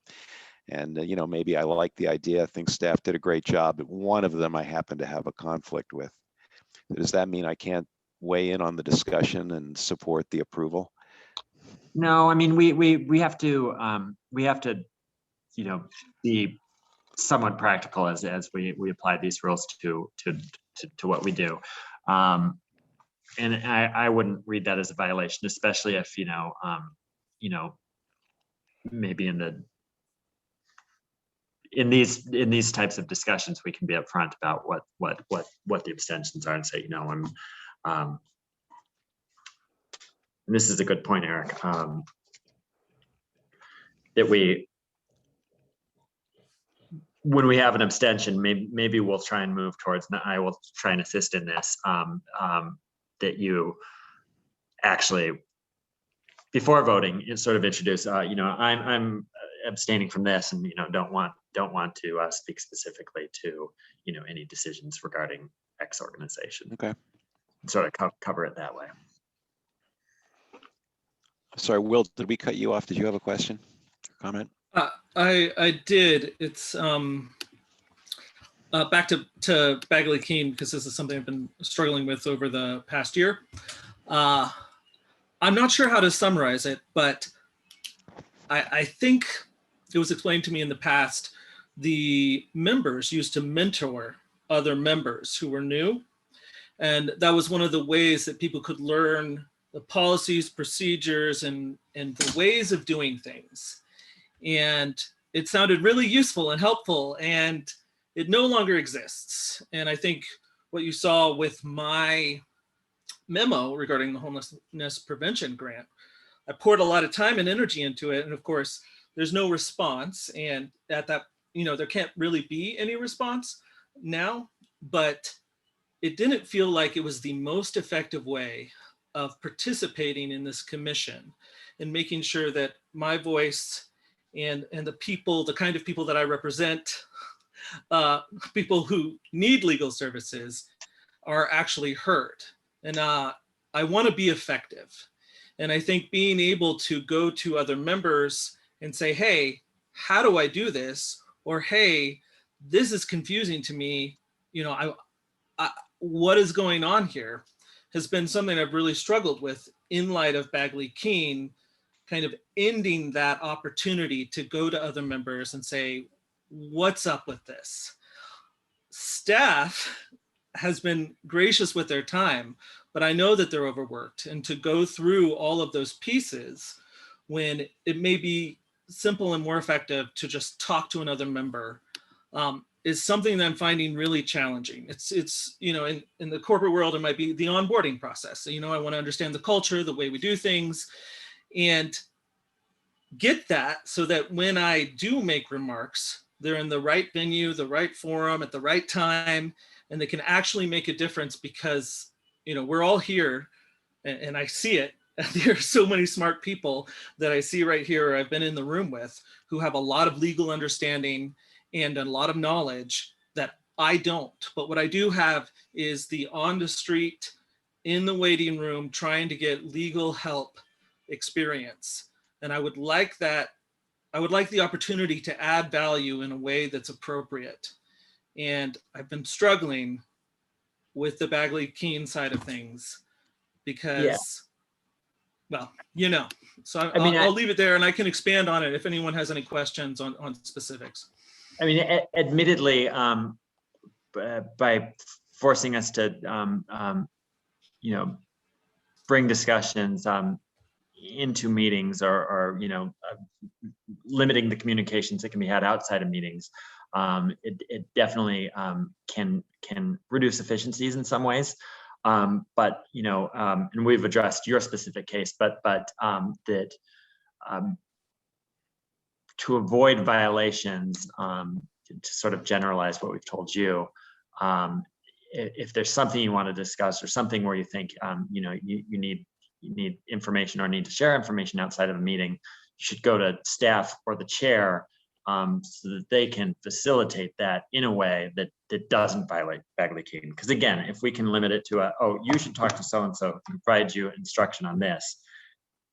And then we're all very deliberate about making sure that that's how the discussion is limited, so it doesn't run away and become a violation. That's sort of the tactic and strategy, I think, for getting the information and sharing the information you want while honoring both the letter and the spirit of the law. All right, thanks, Brady. I think in the interest of time, maybe if we could, let's move on to the executive committee report. Oh, Eric, there are 3 hands raised. I don't know. Oh, I'm sorry. Okay, I can't see the hands, I guess, with chats. Mark and Kim and Jim, I can't remember the order, but they have their hands raised. Go ahead, Mark. Thank you, Eric. I wanted to address your question about what to do when you have a conflict with one out of, you know, a large number of you know, organizations be on the same resolution. And I think you could handle it in the same way when a person has a objection on a single item on a consent calendar. And that is to simply, in your role as chair, to ask at the beginning, does anyone have any conflict with any item listed on this resolution? And if 1 or 2 people do, you simply separate them out for voting purposes. It's the cleanest way to do it. You separate those individual organizations out. Yes, you may end up with 3 motions instead of 1, but it's clean. You allow the people to vote yes on everything else. They don't have a problem. You allow them to recuse, and then you have a record, a very clear record, public record, and there's no confusion later. So that's my recommendation. There may be other ways to resolve it, but that, I believe, is the cleanest way from a parliamentary procedure point of view. Okay, well, let's think about that. Interesting idea. And Kim, you had your hand up as well? I only wanted to just address one thing that Will said. There has not been any structured mentoring system. It's just been sort of a good faith approach on the part of commissioners to provide information during meetings. But I just wanted to make sure you understand, it's not as if there was a structured mentoring system and that suddenly no longer exists. And I mean, I've been on the commission a while, and it is just a learning process for everyone. There's just a lot. So just to that point, that's all I wanted to say. Thank you. Did one other person have their hand up as well? Yeah, I did, Eric. In the past, before the pandemic, if we had to participate by phone, the location of that phone had to be public accessible. And if you couldn't dial in from that particular phone, then you could only discuss in the meeting and you couldn't vote. And in my understanding, that's all been changed under the pandemic. But is it going to go back the way it was, or is it going to stay the way it is now? Since, I mean, I'm zooming from my back bedroom, which is clearly not accessible to the public. You don't have enough room for us there, Jim? No, I don't know. There was an order. There was an order suspending some of those rules, the ones you mentioned. And one might hope that the powers that be would see how well this has worked, or at least consider making the changes permanent. Yeah, because the Zooms, the public has access and they can gain it that way. I mean, all the years I have been doing this, nobody's ever come to my office. Yeah. I mean, so it doesn't really make sense. Well, Jim, just make lunch next time for the next meeting. We'll all be there after our vaccinations. Any other hands up? Am I missing anything? Otherwise, Juan, let's move on to the executive committee report. Oh, sorry. Okay. All right. Go ahead, Will. We'll give you one more. Sorry. I appreciate the time. Respectfully, even if it was informal, it's a great chance to learn quickly, even that informal communication, Kim. And Brady, I appreciate the offer of staff's time and the chair, but it's been my experience as I've tried to utilize that over the past year, it hasn't worked. And I may be the only new member here, but eventually there will be other new members who also have that same obstacle of understanding.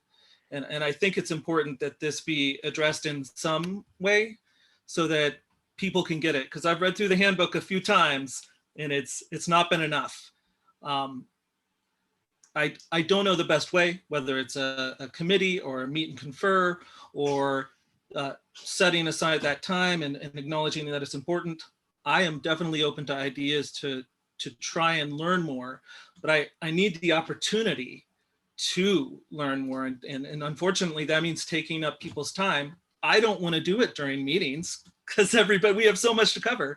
But if that's the only opportunity, that's where the frustration is. So I really hope we can address this. Maybe Eric Bonache, we can have a more structured answer for me and for other people who may be new and want to understand better so that they can participate more fully. Thank you. All right, thank you. Duan? Sure. So the next agenda item is an update on behalf of the executive committee. So I wanted to share the progress of the provisional licensed lawyer grants. So let me share my screen.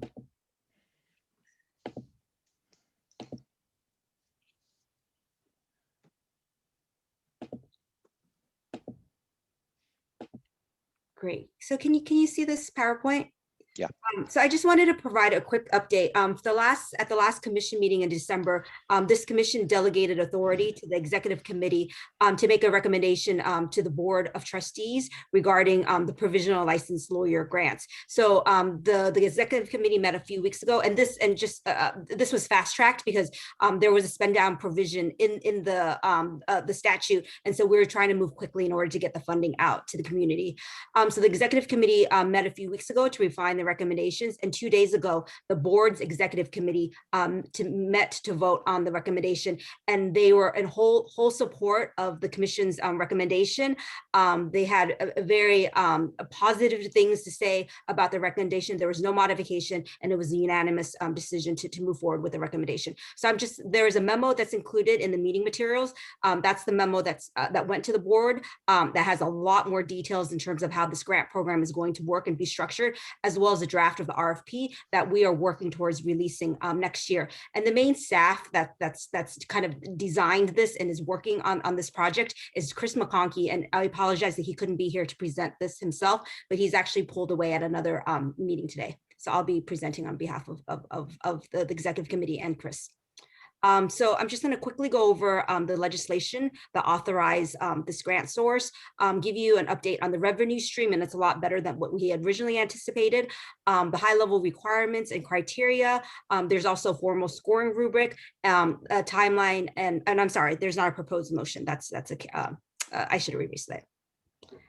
So again, it was Assembly Bill 3362 that was passed last year, and it goes into effect January 1st of this year through January 1st of 2023. And you'll see in a couple slides that applicants will go to apply soon for it, but we're letting them apply retroactively into January 1st because it's such a short kind of grant period.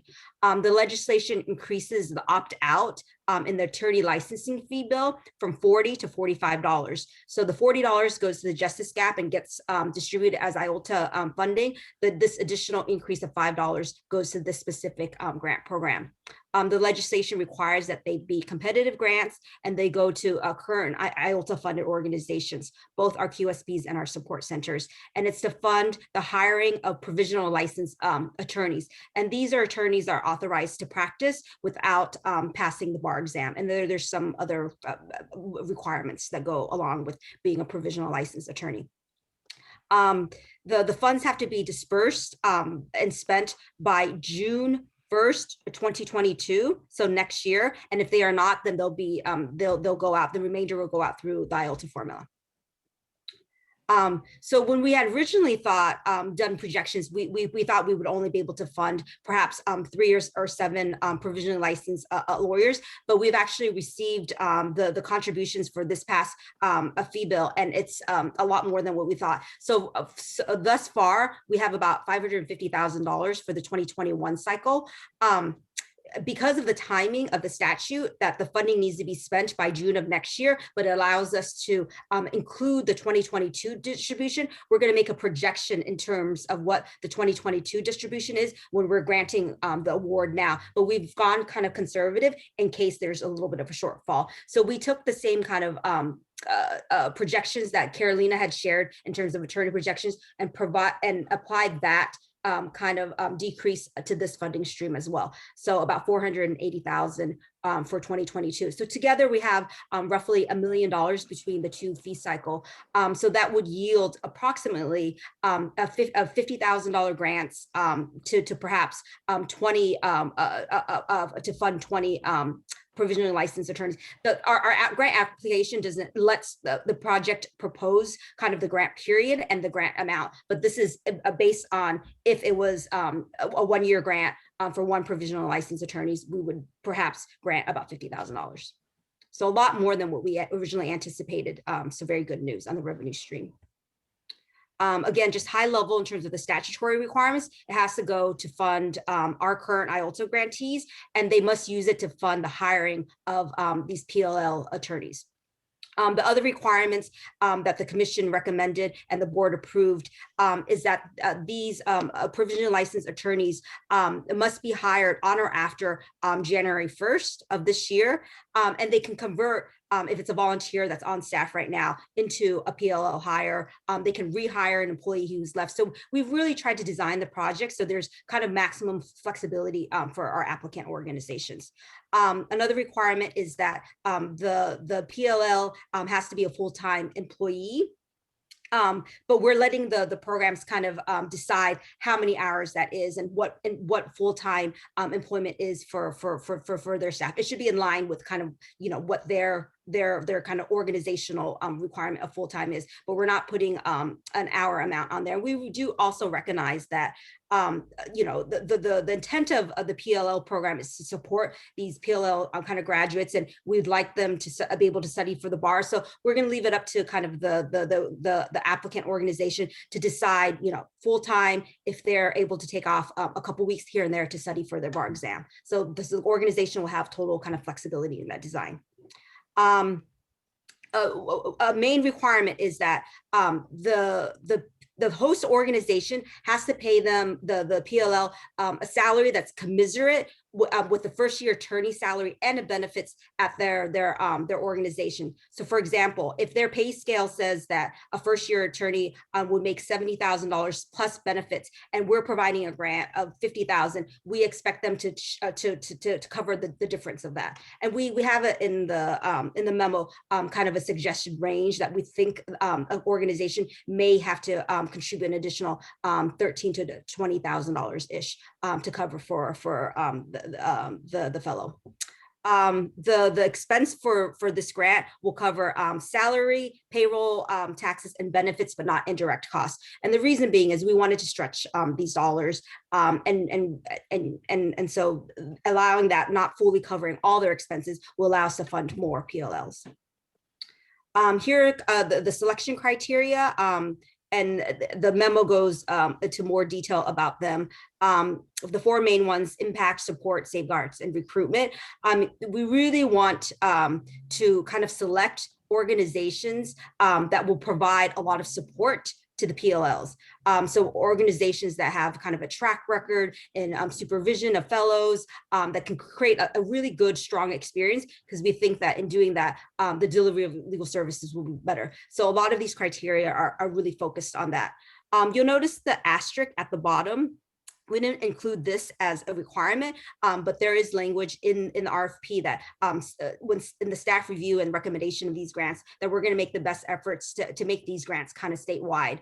So to spread out the funding, so not one kind of area has a lot more PLLs than others. Here's a scoring rubric for the PLL program, and I won't go into too much detail, but just to say that we did model it off of partnership. It's a mix of the HP and the partnership grant rubric, but it is more leaning towards partnership grant rubric in these kind of categories of exceeds, meets, and belows. And they really just take the criteria and put them in a rubric and based on 100 points. What I do want to point out is there is a special consideration of bonus points. So if the applicant is able to articulate a focus on providing COVID-19 natural disaster or help or rural legal aid, then they'll be able to receive between 0 and 10 more points. And here's a really rough timeline, and we're moving quite quickly on these. Since the board just approved it, next week, Chris and I are going to do a kind of a massive outreach campaign, email. We're going to have a webinar. We're going to do outreach to law schools to kind of get the word out that these grants are available. We've already emailed all our grantees to let them know. We're planning on releasing the RFP March 15th with a due date about a month later. Then staff will begin the review process. And this is going to be a little bit different than our other discretionary grants, in that staff is going to be the review and provide the committee with a recommendation, the executive committee with a recommendation, but the executive committee members will not be reviewing the grant applications alongside with us, but they'll be kind of overseeing our work. Then we plan to notify grantees May 17th, and then give them kind of a little bit of a grace period if they haven't already hired a PLL to hire the PLL before we decide whether we go on, we redistribute that money if they're not able to hire PLL to another applicant. So that's the PLL grant program, and there are a lot more details in the memo. Does anybody have any questions or comments? Are there hands raised? Because I can't seem to see them. I just kind of typed it in the chat. I'll go ahead and put enter because I just had a couple. Go ahead. The first was, are these brand new applicants to the process with the state bar? Yeah, these are brand new grants. The state bar and this office has never kind of administered a fellowship type grant program before. The applicants are our own organization, but they have never applied for this type of grant before. Okay. My other piece was how wide a net would the state bar be casting to attract fresh applicants, and that was kind of the other part, or the question or connection above it. We have our list of programs already. Mm-hmm. And so Is there a way that there's new people getting Well, involved? it's the legislation. We don't really have control over it. The legislation says that the funding must go to support centers and qualified legal services projects that are already in place. Yeah, there are existing grantees. Okay. Yeah. Gotcha. And Thank you. I think Claire has her hand raised. Maybe take the question, Eric. Sure. Yeah. Claire. Vicky, can you unmute Claire?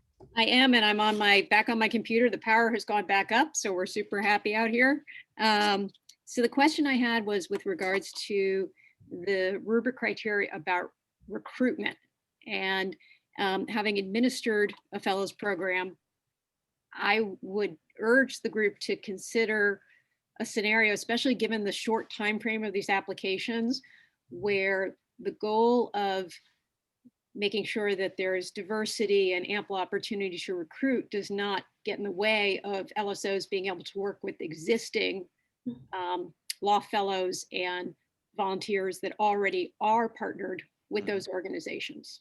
No, absolutely, Claire. And that it wasn't meant as a like a barrier. It was meant as an encouragement because, as you know, half of our office works on diversity and inclusion work, and the ethos of the State Bar is to kind of promote that type of diversity. So it's an encouragement, not a requirement. Excellent. Any other comments or questions? Selena has a comment, and Will has a question. I think Catherine's ahead of me. I saw her. Okay, sorry. Oh, sorry, I didn't see your hand up, Catherine. Oh, no problem. And it might be that I just missed or forgot, but are these required to be full-time positions, or they can be something other than full-time? The commission made that recommendation to the board, and the board approved that, but this legislation does not require it to be full-time. It lets the commission, the State Bar decide. Perfect, thank you. And my comment is just an addition, actually, to follow up on what Claire said. Legal Aid Association of California reached out to the legal aid programs maybe last week, I can't remember now, saying that the deadlines on PLL will be coming up soon. And so we're convening a phone call, I think next week. And Claire, I'll give you the information because I'd love for you to come if you can. Specifically around what organizations are doing to recruit and understanding a bit more about the supervisor paperwork needed, because we want to make sure that organizations, even if they don't participate in the grant funding from the State Bar, that they understand the process that's needed. So I'll be following up on my doodle to the leaders soon, but our goal is really to make it easier for legal aid programs to do this and not to feel that the logistics is a barrier. No, thank you for doing that, Selena. So Will? Oh, it was just a question on next steps. This is just going straight to the Board of Trustees. It's not coming back to us. Well, the Board of Trustees doesn't approve like grant awards. They approve like distribution plans. So they've already approved the distribution plan for this particular grant. So what will happen next is staff will, release that RFP application, review the applications, and then make award recommendations to the executive committee. And the commission delegated authority to the executive committee to work in consultation with staff on the determination. But you will definitely get regular updates in the year of, into June, you'll get the full slate of award recipients, and then we'll provide you regular updates. We were also building out some, evaluations so that we can collect to see how many services were provided in this grant program. Any other questions for Duan? Claire has her hand raised again. Okay. All right, we'll give you one more, Claire. Okay, I'll try to be judicious with raising my hand. I just wanted to make sure you all are aware that our organization is more than happy, and we've already shared this with Duan and her department, to share all of our fellowship materials, which addresses all of these types of issues that, as Selena mentioned, a lot of groups are a little ambivalent and nervous about if they haven't before dealt with these types of programs. And for any of you who are interested, on the LSFN website, you can also listen to our stakeholder briefing that gives you the full overview of the 2020 fellowship program, and again addresses all of these issues ranging from supervision to evaluations and everything in between. Thank you for that, Claire. And Chris and I are planning on providing as much technical assistance as feasible. It's a great source of funding, and so we think this is going to be a good service for not just the PLL but the host organization. So thank you for that. All right, so anything further? So let's move on to the IOLTA and Equal Access Fund grants. This is Erica and Erica, the two Ericas. And I think we have two voting items in this section of our meeting, right? So everybody stay tuned. I think we actually have 3.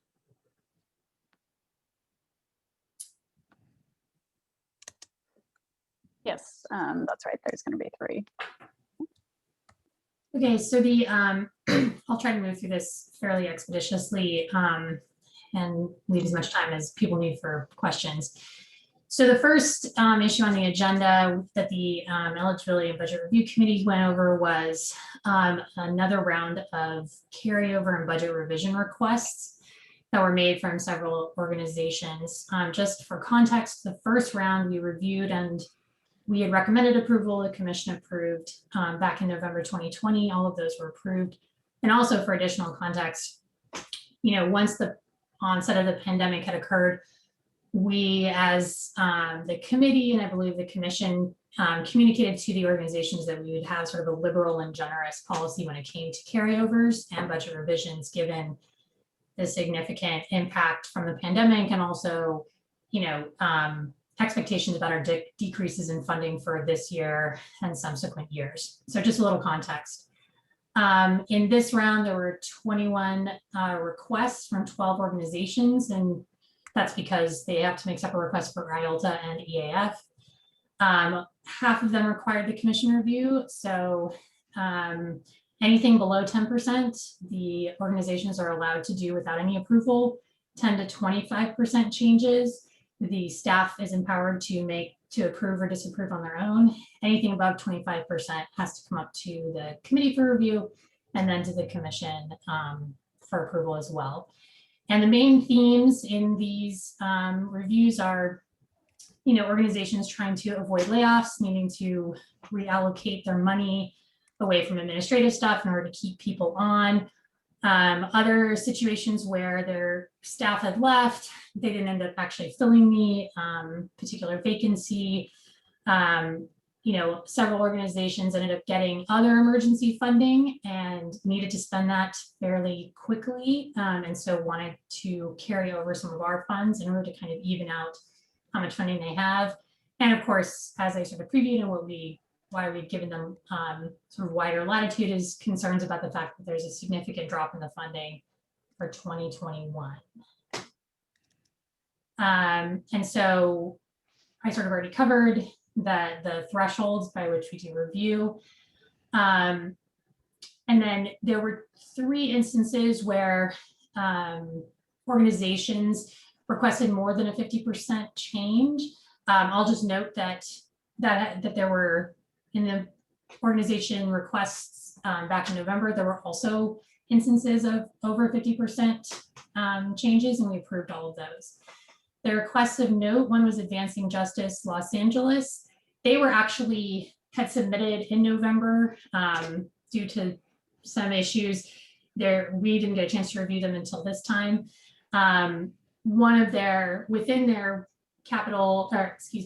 Within their request for carryover and for revisions of their budget is a shift of a certain amount of money that was listed as other on their finances that actually is a capital addition, but is doing exactly the same things. And so as Erica's sort of moved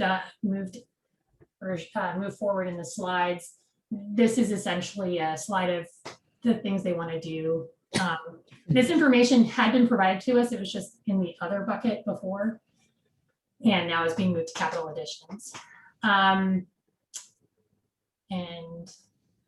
Erica, do you want to go back to the other? There you go, thanks.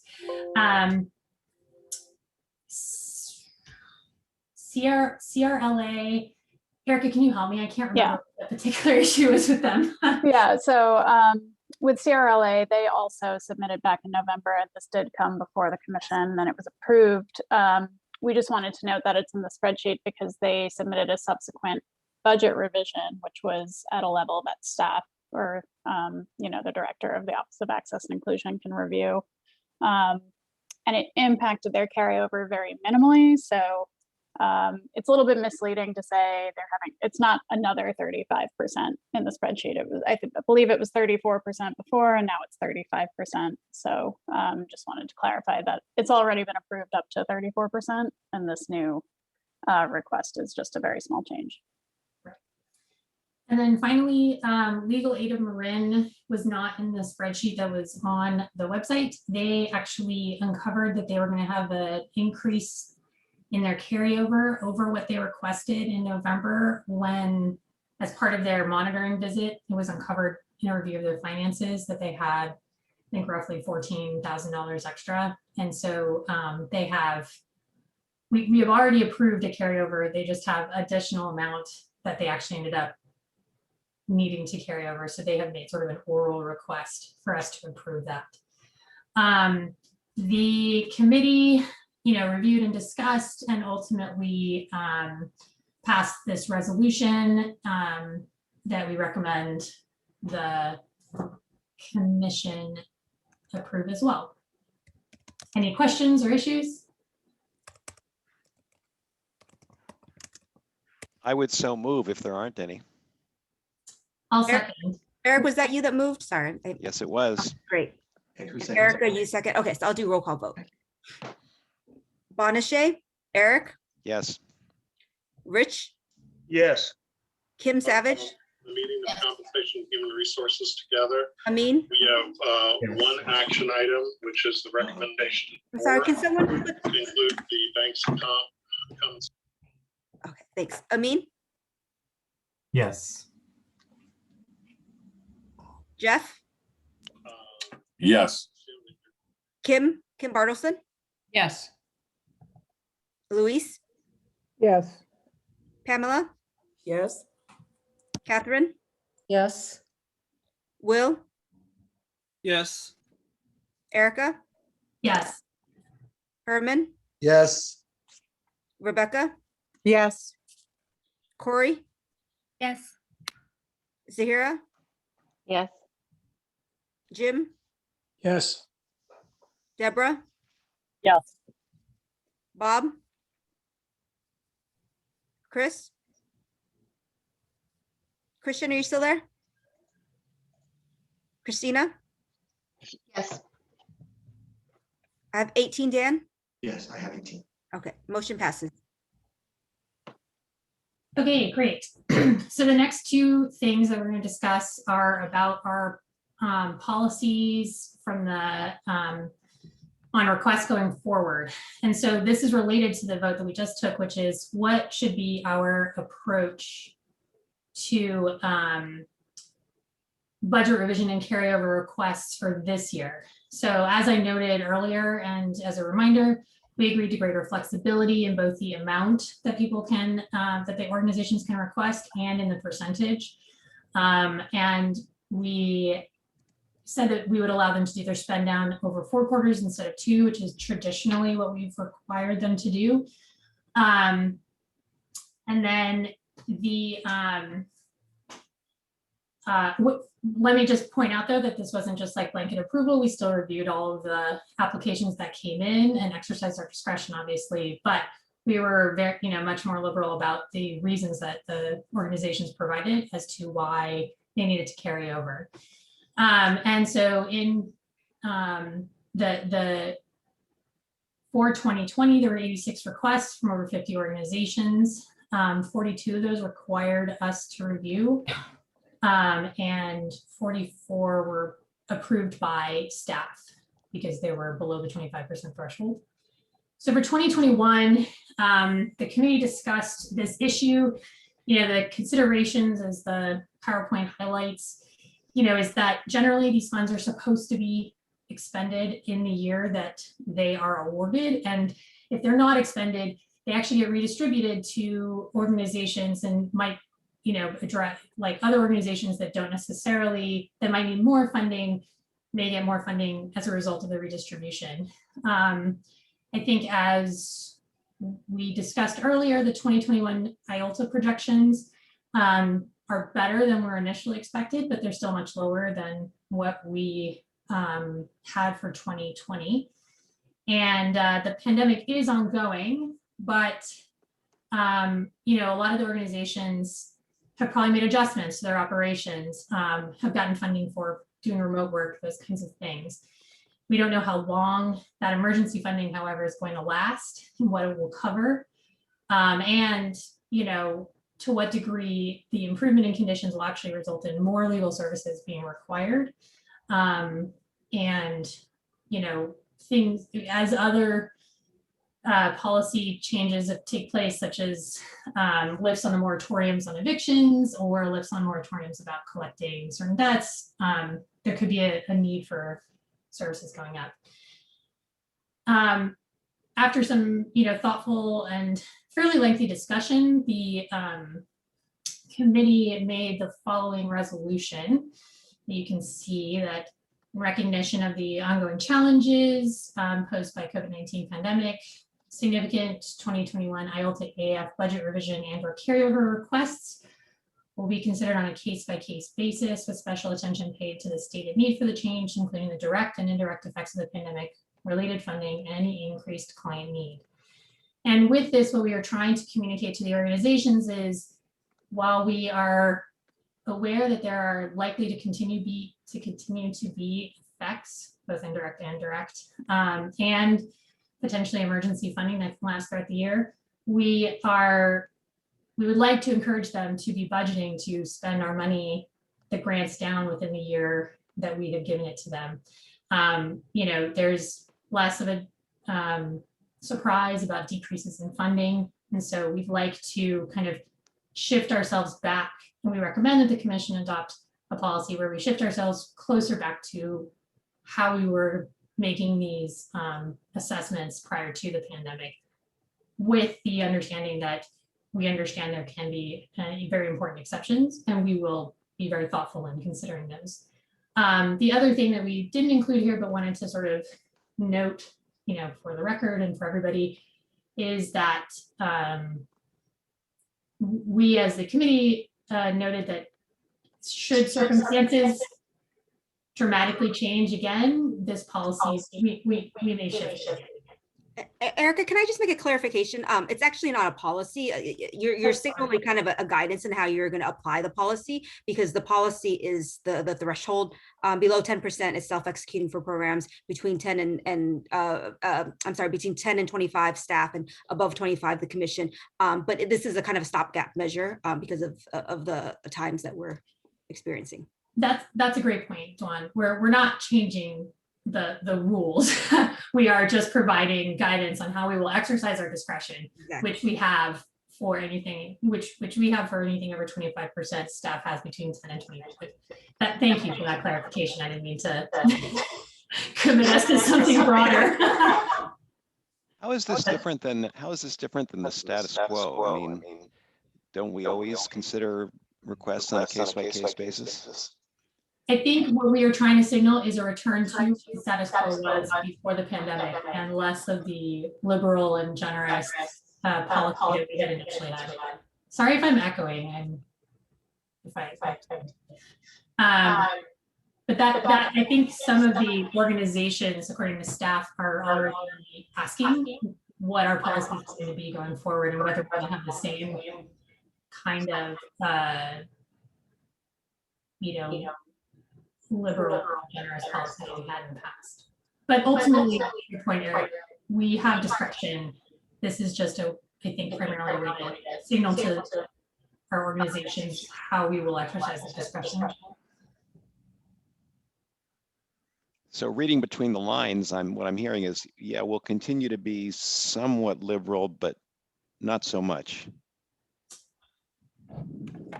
I think that is what the committee has sort of come to a conclusion on.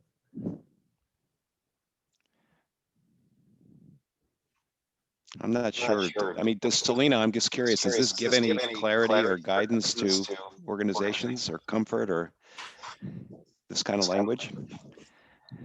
I think that there was a comment made in the subcommittee that lawyers are back with, what does significant mean? But I think what is, there's an echo on somebody. I think what's especially here is just the messaging. Dawn, maybe, do you mind muting yourself? It's me? Oh. Hello? Hello? Okay, yeah, I think it was you.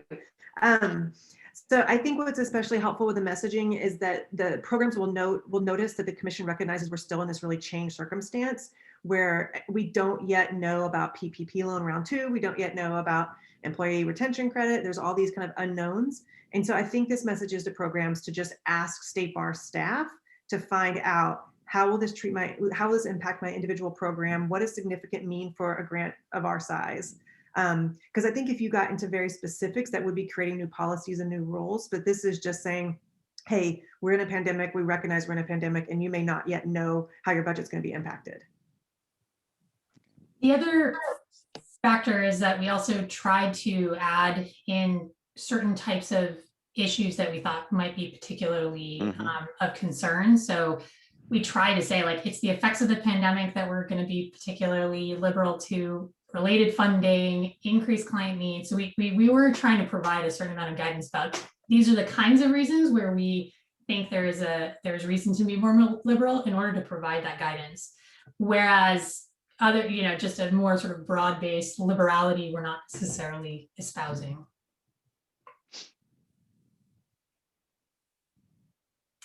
Any other questions, or Selena? You have There are 2 hands raised. I think the other person was ahead of me. And I can't see the hands raised. It just says 2 hands raised. I'm sorry. Yeah, I can't really. One of them was Kim Savage. Oh, okay. Okay.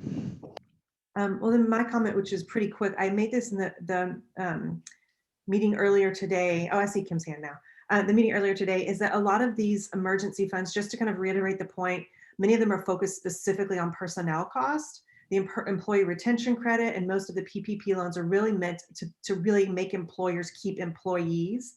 And so the budget revision piece, I think, is the most important piece here, is that organizations may not even know until after the fact that they can go back and claim these employee retention credits, even for a prior calendar year. So I think that messaging the revision piece is appropriate, I think is really helpful. Kim? I was only going to say what I think Eric has kind of said, but to sort of get at what you were asking, Eric, is this a change? And I'm not really sure that that question can be answered clearly, but I think what we've done in this is articulate more specifically what we want to hear from the programs, instead of sort of the broad brush of the pandemic and results flowing from it. But I think this signals, we need some facts. We need to know what it is specifically to help justify it. And yes, we did have a discussion about the word significant, and I had to leave the meeting for 25 minutes and see that the word stayed in there. So we'll see what we get regarding, what does significant mean? I think we just have to address it when we're there. We didn't want to pin ourselves in, but we wanted to, I believe, signal to the programs, if you're going to make a request, please provide us with as much detail as possible. I see that. Any other comments? Is there a motion? I'll move. Erica, was that you that moved? I'm sorry. Yep. Okay. I'll second. Kim? Okay, great. I'll do roll call. Bonachet? Eric? Yes. Yes.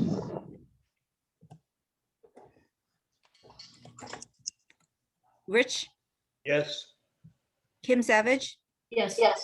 Amin? Yes. Jeff? Jeff, are you still there? Yes, and I vote for. Great, thanks. Kim Bartleson? Yes. Luis? Yes. Pamela? Yes. Catherine? Yes. Will? Yes. Erica? Yes. Herman? Yes. Rebecca? Yes. Corey? Yes. Zahira? Yes. Jim? Yes. Deborah? Yes. Bob? Christian? Yes. Christina? Yes. I have 19, Dan. I do too. Okay, motion passes. All right. Item 3. Yes, so the last thing that we considered during the committee meeting was with regard to the eligibility tests for the pro bono allocation. Sorry, I'm like totally echoing and I apologize. Is that, I don't know if that's me or someone else. Okay, so just as a preview, oh yeah, so Judy's got this.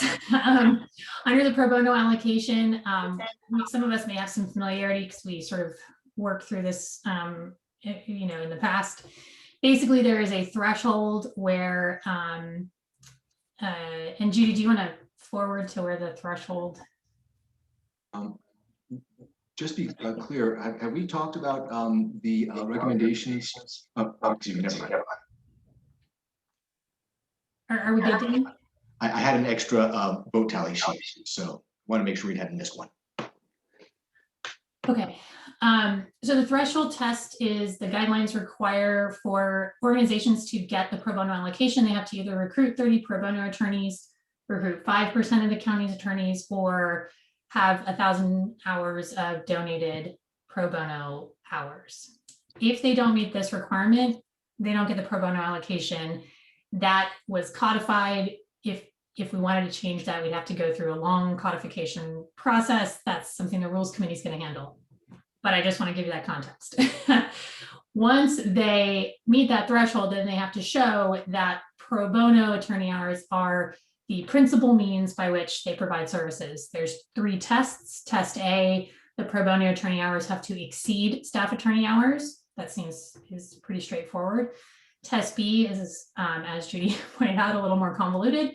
The pro bono attorney hours and pro bono paralegal hours have to exceed staff attorney and paralegal hours, but the pro bono attorney hours have to be more than half of the staff attorney and paralegal hours.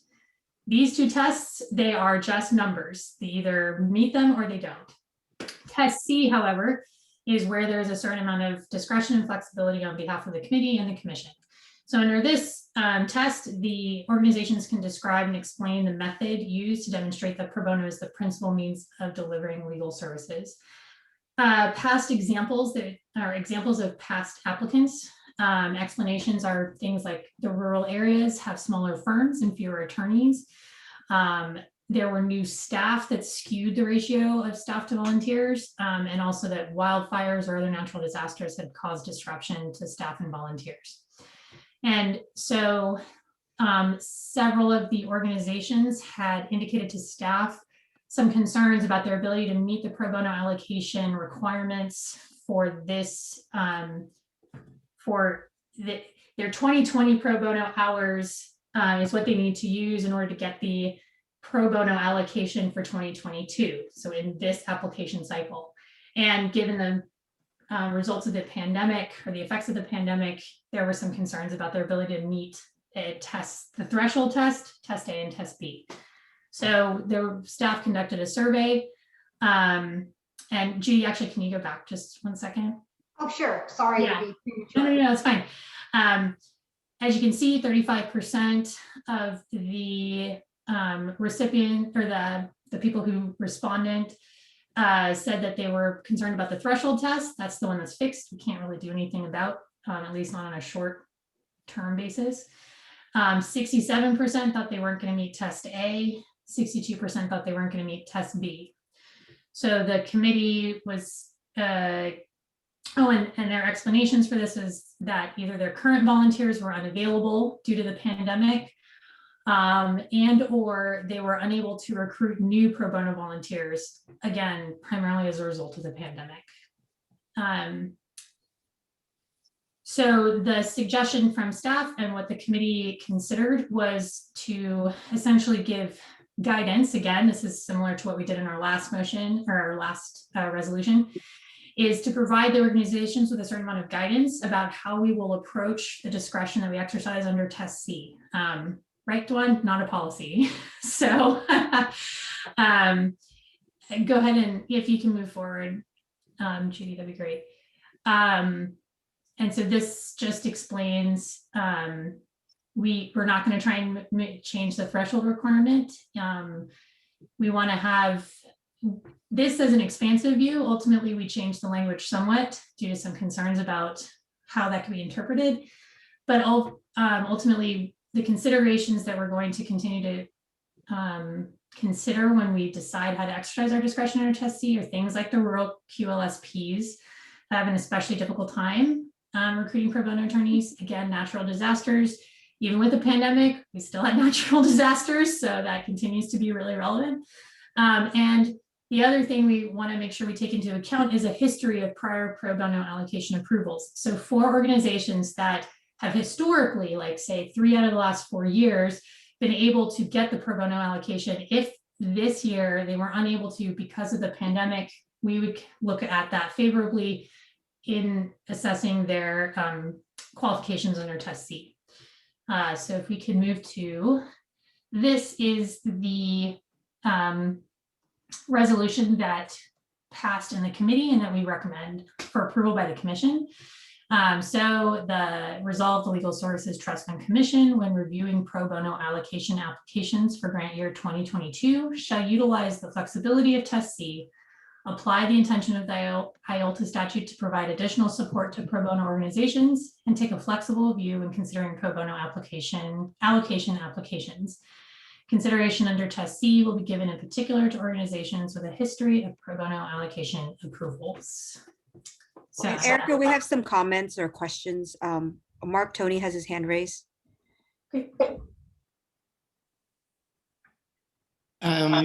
would be helpful for you to explain to me what a pro bono attorney is. Like, I don't understand how organizations that have attorneys don't pay. It doesn't, I just don't quite get it. What are we talking about? So I'll do my best, but I really defer to staff for more formal understanding. But I think the pro bono attorneys are those that essentially they recruit to do pre-legal services, and it's usually for their training and guidance. Duan, Erica, do you want to provide more context on that? These are volunteer attorneys.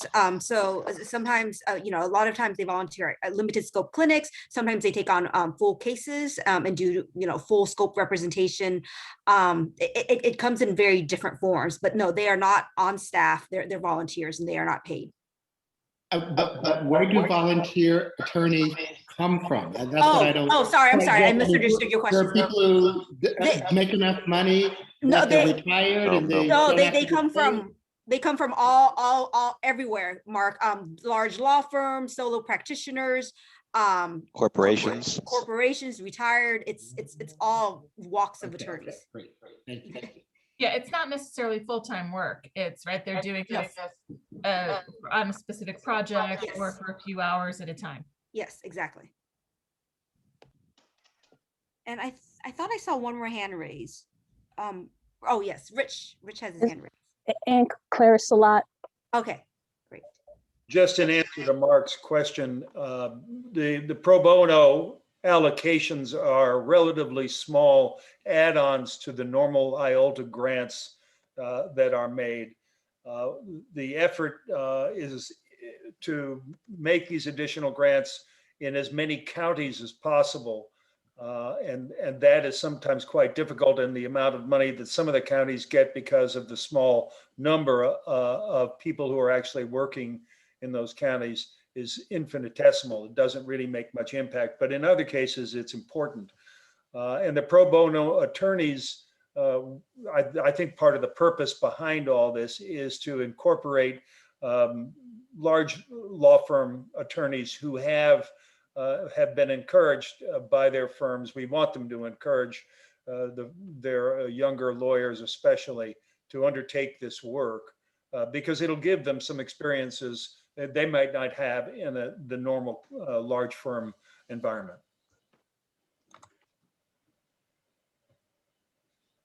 So Eric, I had a question. So we're saying that the organizations still need to meet the threshold test?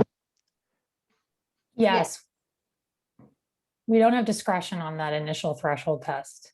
Not in the, we don't have discretion under the guidelines as they are. And if we wanted to change that, we have to go through the full codification process. Right, Judy? I believe that's correct. Absolutely. We're working with what we have now because those applications are going out on April 2nd, and we want to provide some guidance to grantees. Are most organizations getting caught up on the threshold test or on the ABC piece of it? The majority are getting caught up on the ABC. There are organizations that know they don't pass the threshold, so they aren't really getting caught up. They're just not trying.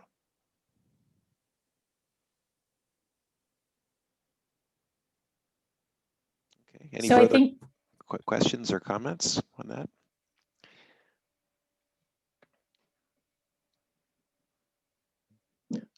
Doesn't look like it. So I guess, Erica, you'd probably like a motion, right? that is what we would like, is to have the commission approve this. I'll make a motion to approve I'll as second. presented. I'll second. Okay, great. I'll do roll call. Bonachet, Eric, Yes. Rich, Yes. Kim Savage, Yes. Amin, Yes. Jeff, Yes. Kim Bartleson, Yes. Luis, Yes. Pamela, Yes. Catherine, Yes. Will, Yes. Erica, Yes.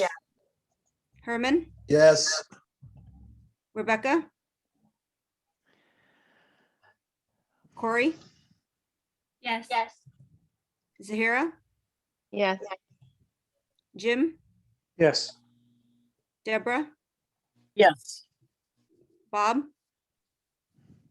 Christian, Yes. Christina. Yes. I have 18, Dan.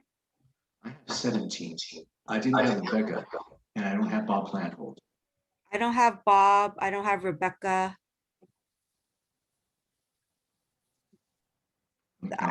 One, two. And Bonachet's not here. So I have 18.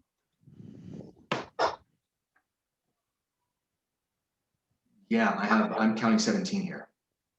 Who else is the person you don't have?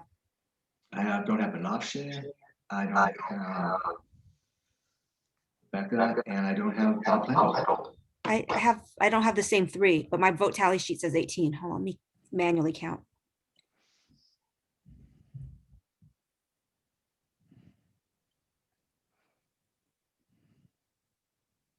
We don't want any challenges to the election.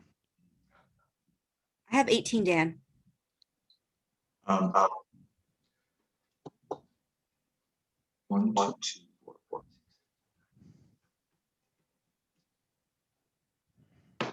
I have 18. Okay, great. All right, good. So let me ask folks, we've been going on for a while. Is there any sentiment for a 10-minute break, or should we just kind of push on? Just give me a thumbs up if you want a 10-minute break. Well, I've seen enough. Let's just break for till about 2:40, and we'll come back. We're mostly through the agenda, so I think we're going to not have a problem finishing on time. Let's come back at 2:40. Thank you.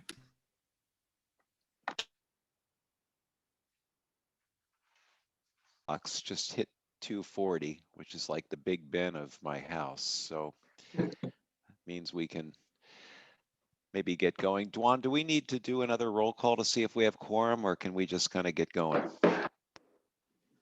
You're muted, Dwan. Yes, I think we do have to do another roll call. All right, why don't we do that? Notation.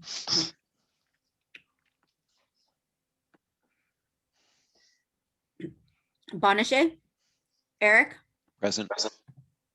Rich, Here. Kim, Yes, here. Amin, Here. Jeff, Here. Kim Here. Bartleson, Yes. Luis, Luis, are you back yet? I see her. Okay. Pamela? Here. Catherine? Present. Will? Present. Erica? Here. Herman? Here. Rebecca? Here. Corey? Here. Zahira? Here. Jim? Here. Deborah? Bob? Christian? Yep. Christina? Here. Judge Jaskell? I'm here. Justice Murray? Judge Seligman? Here. Thank you. Okay, pass it back to you, Eric. Okay, great. Well, why don't we, I'm going to pass it right back to you for the Rules Committee update. Oh, yes. You and Amin. This is Amin and Erica. Erica, are you there with the PowerPoint? Yeah. Okay. So we wanted to share with you kind of an update around the IOLTA statutory change. As you recall, at the last commission meeting, you had delegated a working group of 3 Rules Committee member to finalize the recommendation that went to the Board of Trustees. So we're going to give you kind of the background of the additional survey that we sent out, the word resolution, and kind of where we're at in the statutory change. Yeah, so at the last commission meeting, there was a decision, as Dawn mentioned, to delegate authority to the subcommittee to decide whether to pursue supporting any statutory change to the IOLTA statute as far as income threshold and/or funding formula. A few days after the last commission meeting, we held a webinar for IOLTA recipients, and sorry, I don't remember off the top of my head, but we had over 100 participants from various organizations on the webinar, gave them an overview of the proposed changes, you know, the impact that we know of so far. There are some unknowns, and you know, let them know that we would be submitting a survey for their completion to obtain their opinion. And we did that in mid-December. It was open from December 18th through January 6th. And I know that LAC also held calls with the legal aid community during that period to discuss proposed changes. And so the survey results, when they came in, 82 out of 100 potential participants participated. So unsurprisingly, that yields an 82% response rate. So we were really pleased with the responses that came in, and as I mentioned, asked them both about eligibility, client eligibility, income threshold, and the funding formula. So the questions that were asked related to client eligibility income were 200% of the federal poverty level, making a change from 125% to 200%. As well as consideration of using a different measure, such as the area median income, both 50% and 80% of AMI. So with regards to changing the income threshold from 125 to 200% of the federal poverty level, as you can see, there was overwhelming support for that type of a change. If you look at the strongly support, you have 86% of respondents in support of that. And if you include those who were neutral, which we tended to in terms of not being opposed to the change, then that brings it up to 96%. In contrast, when we were looking at measures like the area median income, respondents either predominantly didn't have an opinion on that, or if they did, it was a negative opinion. Not every organization uses this measure. Some organizations, their grants use that as their eligibility income measure, but not every organization does. And it would be a measure that would vary from county to county, as opposed to being a statewide number that would be applied in every county. So you can see for 50% AMI that it's mostly neutral or negative. And then similarly, this slide is related to 80% of the area median income, and there were similar results. So there was no consensus, and if anything, as I mentioned, it was skewing in terms of having a negative opinion of using AMI as compared to using 200% of the federal poverty level. So that was staff's recommendation to the subcommittee, was to support a change using 200% of the federal poverty level as the new client income eligibility threshold. As far as the funding formula, we asked 2 questions, and one of them was a little bit confusing in the sense that the organizations thought that they had to support both a change to the income eligibility threshold and the funding formula once it was explained to them that they could essentially divorce the two or not have to support a change to the funding formula. It became clearer that organizations, for the most part, only wanted a change to client eligibility. These are the results for the question about whether they would support not changing IOLTA funding formula, regardless of the income threshold. When we asked a question about whether they would support a change to the formula and the income threshold is where the confusion came in, but staff followed up with organizations, and we feel that this question is more representative of the community's opinion on that. And so, you know, the main concerns from the community, and I believe from the subcommittee when they met, were if we were to change the funding formula to 200% of the federal poverty level, there was some indication that funds would be drawn out of the more rural counties or the already impoverished counties that are under-resourced. And so there was a pretty strong desire to avoid that type of outcome. And so, yeah, as just a quick recap of those results, as I mentioned, the recommendation was to move towards supporting 200% of the federal poverty level because there was an overwhelming or clear response in that respect, and to not move on the funding formula because most organizations didn't want to do that at this point, but some organizations did say they would like to see more research on that in the future, or that to be considered, but that they were okay with not having that being tied to the client eligibility income threshold.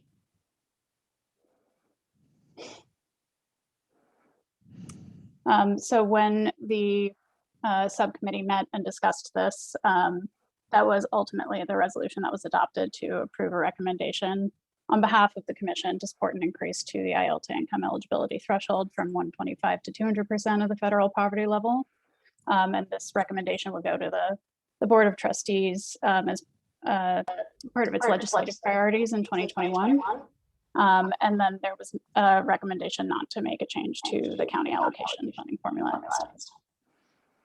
So then this was presented to the Board of Trustees as part of their legislative priorities last month, and that recommendation was also approved, that the State Bar will support that change. And then I believe Dwan and Selena have an update on sort of the next steps. Yeah, so things have been moving quite quickly after the board approved that to include it in their legislative priorities.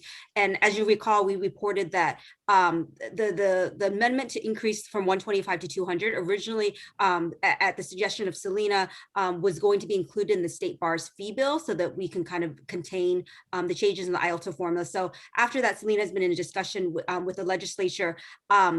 There's a bit of a development that happened last week, and that separately, there's been a bill that's proposed on the Senate side that's not part of the State Bar bill, but a policy bill that does take the 125 to 200%. However, it does include an additional provision to increase access to veterans, and specifically to have veterans not discount their disability benefits when counting income for specifically veterans. So this is a really brand new development, and the State Bar as well as SLAC is analyzing kind of the impact of that specific provision. Obviously, we love the 125 to 200. We're in complete support. The additional provision, though, we're trying to analyze it right now. And I'll turn it over to LAC, Selena, to give a little bit more of an update.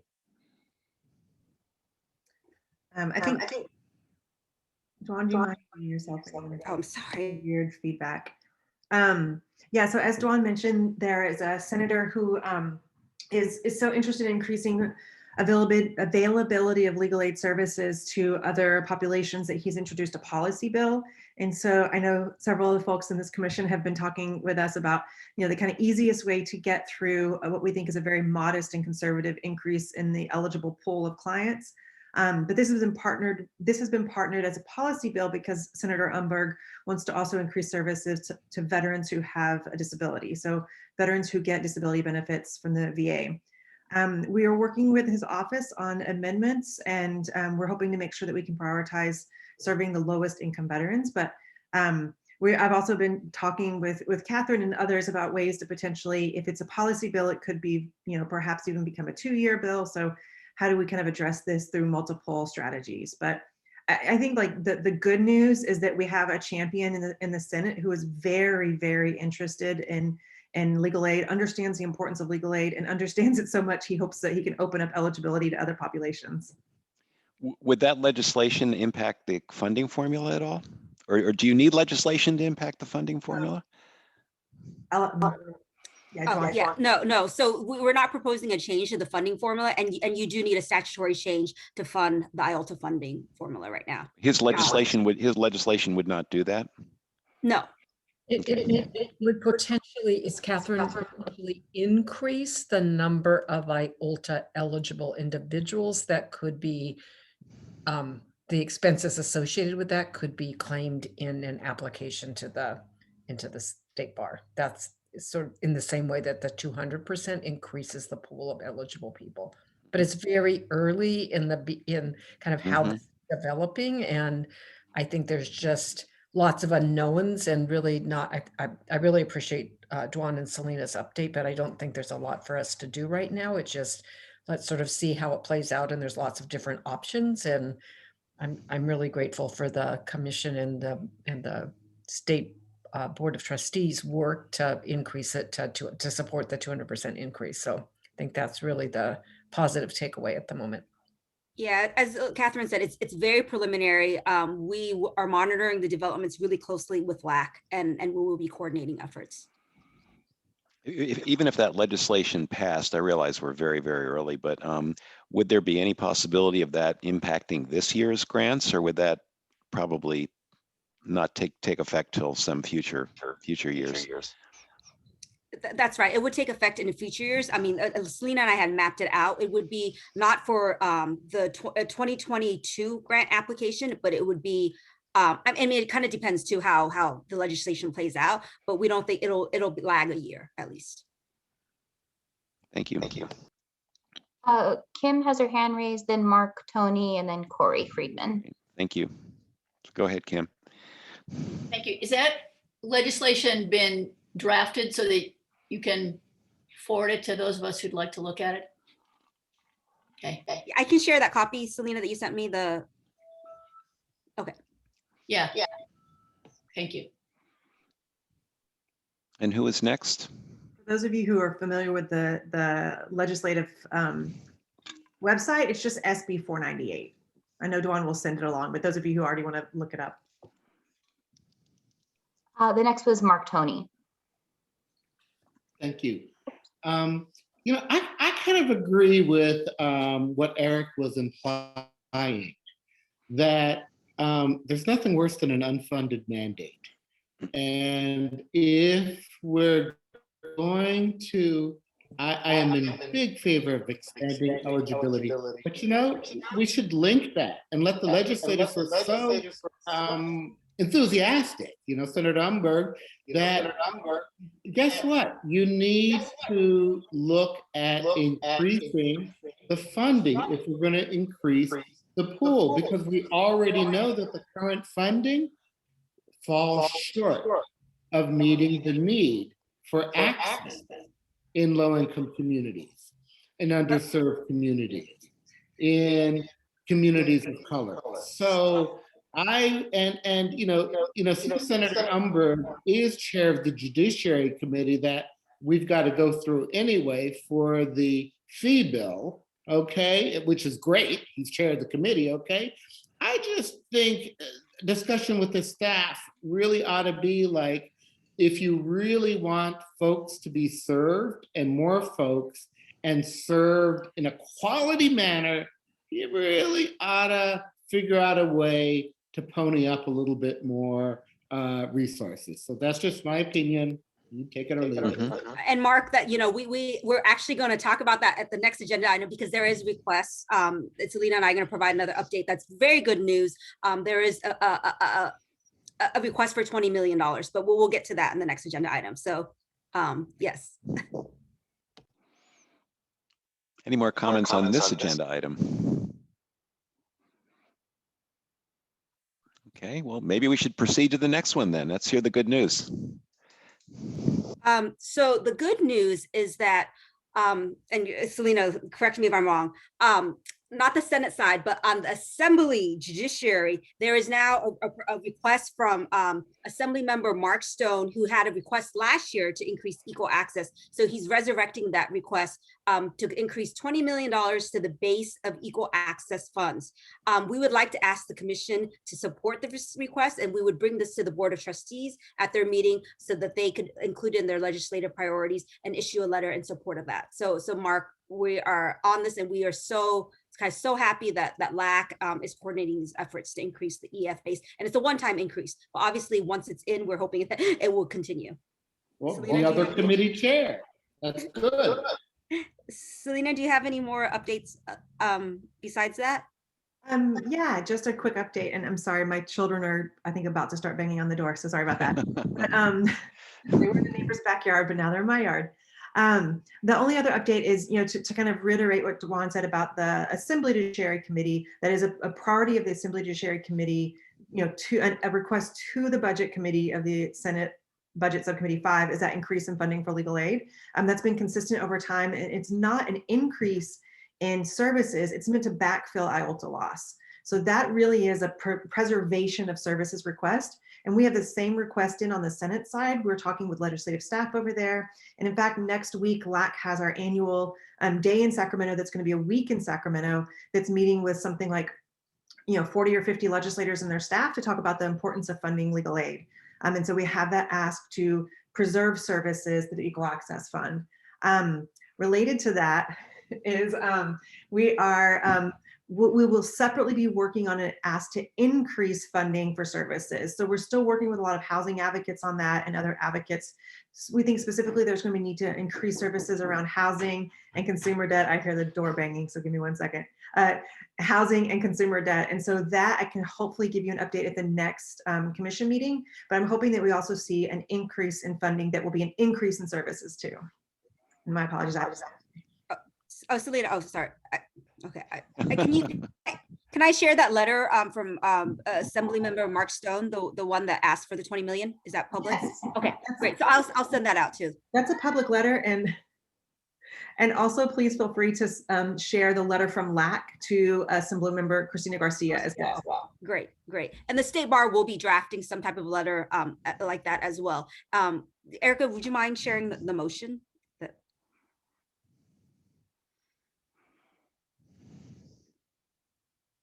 So we'd like to ask for your approval for the following motion. In order to cover the shortfall in IOLTA funding, the Legal Services Trust Fund Commission recommends that the State Bar's Board of Trustees support the Assembly Committee on Judiciary's request to increase equal access funds by $20 million. Catherine would make a motion to approve that. Catherine, okay. Do we have a second? Second. I'm sorry, who is that? Louise. Okay, great. Thank you, Louise. I'll do roll call vote. Bonachet? Eric? Yes. Rich? Yes. Kim? Yes.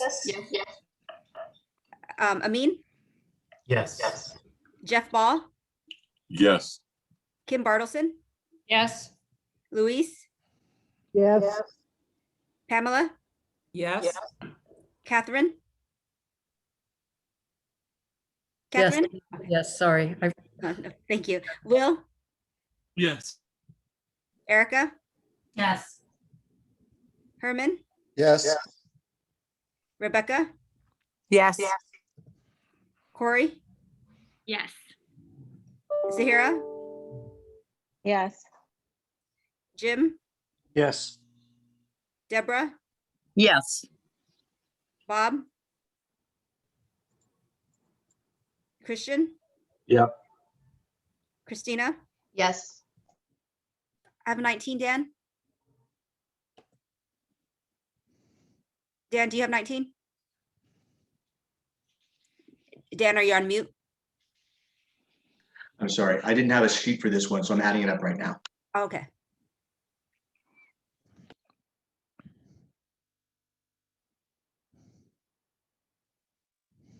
I have 19. Great, motion passes. All right. So Amin, do you want to update us on the rules committee work plan? I assume that's you, right? Sure. Yeah. I'll give sort of a brief update and then turn it over to Dwan to get into a little bit more of the details. But this process, and I'll make a note just kind of on the last discussion in the subcommittee, the process that we went through to get feedback from the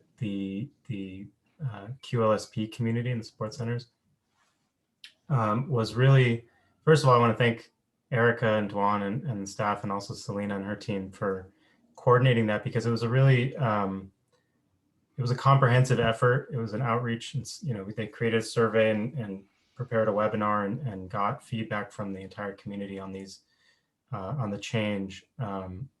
And I think that's probably going to be something that we're going to be doing a little bit more as we continue on with the rules committee, is to sort of make sure that we're keeping the community abreast of what's going on. And that's not a small effort, and it requires a lot of investment. So I wanted to point that out, and also, say that I think that process went very well. I think it was a very, the sense that I got was that the community was very appreciative of the outreach and were very engaged. So we have had, I don't know if there's been a couple of iterations of the work plan, and part of why there are updates to it is, first it was, COVID was part of it, that delayed things. And then, there's just been a few other things that have kind of cropped up over time that have, delayed the time in which, and it's not just a delay. I think part of it's also realizing that some of these items are very hefty items that require a lot of discussion, a lot of input and time to get through. So Dwan, do you want to kind of maybe walk through some of the more particular changes? Yeah, and so we've had to kind of rework the work plan, because first we wanted to make the IOLTA statutory change a priority. So that required a lot of heavy lifting on the staff side. So we've had to push back a couple topics, but we're resuming, and April is the next rules committee meeting, where we're going to deal with exchange funds, pass-throughs, and I know pass-throughs definitely priority of ours, that we would like to have a pass-through definition proposal to bring forth, and also pro bono, which you heard Erica and Judy kind of present on. They have a stopgap measure for eligibility this year, but we're going to really take a deep dive and seeing whether we can rework the entire threshold tests, pro bono A, B, and C, whether we stay with the numerical test or go towards some of their maybe multifactorial tests. So those are the upcoming kind of rules committee subject matters. We do want to remind you that the way the work of the rules committee is divided is it's not just rules committee member, but we really want to draw on kind of the expertise of the entire commission. So we have suggested commissioners that are not on the rules committee, that are part of the commission, to be on certain select working group. We'll be reaching out to you, and obviously if you're not available, then we'll work with what we have. But we do have we have hand selected some people depending on your kind of your background and your expertise and so forth. So we'll reach out, and there are a lot of moving pieces. So I do imagine that that work plan will continue to evolve as we hear feedback or move through items. And Amin, do you have anything else to add? No, I would just say I'm looking forward to everybody's participation, and to the extent that there are suggestions that you have for how to make the process more streamlined or more efficient, please let us know, because this is sort of a new approach, and we're trying to make it as efficient and effective as we can, and especially given recent constraints, hoping to keep that up. But please reach out and let us know. No, thank you. Should we move on to bank grants? Yes, and let me share my PowerPoint, and I'll try to be quick on bank grants.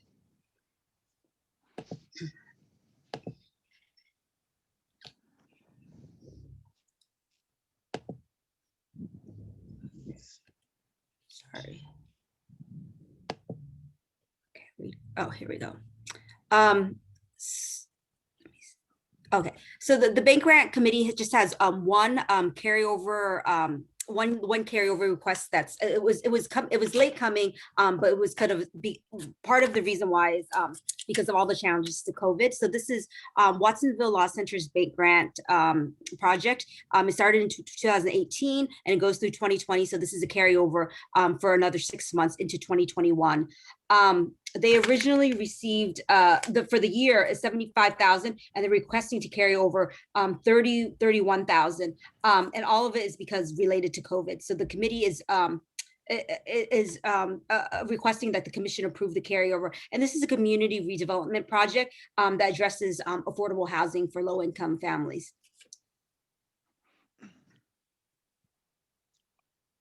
Are there any questions? So moved. Seconded.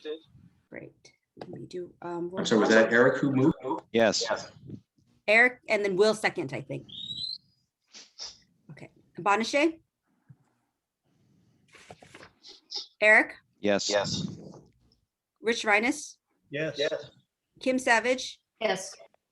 Amin? Yes. Jeff? Yes. Kim Bartleson? Yes. Luis? Luis? Pamela? Yes. Catherine? Yes. Will? Yes. Erica?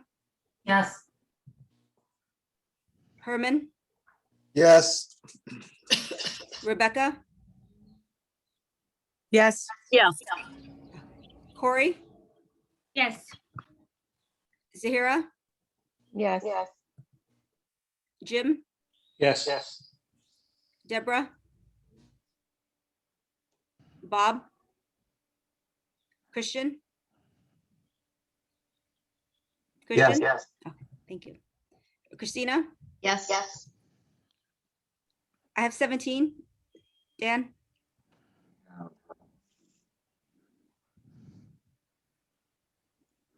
17, yes. Okay, great. Motion passes. Great. And then the next agenda item is Kim and I will be presenting this together. So the bank grant committee met earlier this week to decide whether they should be working towards releasing an RFP this year for funding in January 2022. So as you recall, in 2015, 2016, we received 3 distributions from Bank of America and Citi as part of settlements between the United States Department of Justice and those two, Citi and Bank of America, to fund community redevelopment legal assistance and foreclosure prevention legal assistance. The commission has released several rounds of RFPs and made award distributions. So the vast majority of money has been distributed or promised to be distributed. We have a remaining $4.5 million, and that's what the committee met to decide whether to release an RFP. And I'll turn it over to Kim to kind of talk about where the committee landed and the rationale.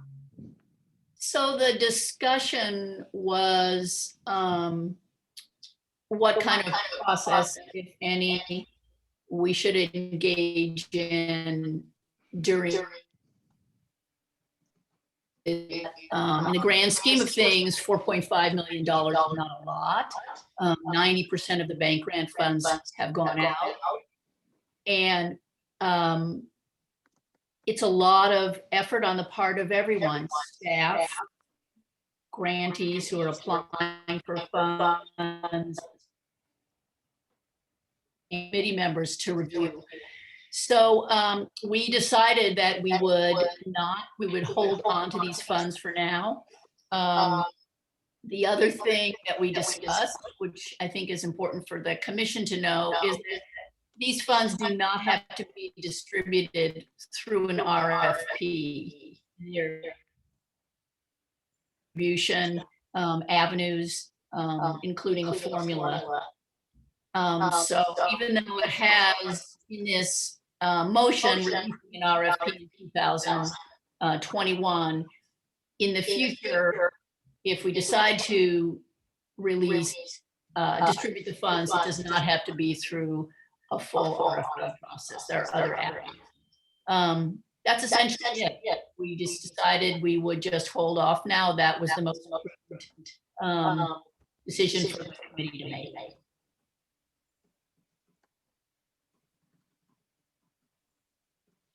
Are there any questions or comments? So the funds will be held in the State Bar's reserve account? Yeah, and they're separated from like IOLTA reserves. We do fund accounting, and so they're, yeah, but yes, the State Bar, it's in an interest bearing account. Right, they remain bank grant funds. They don't go general.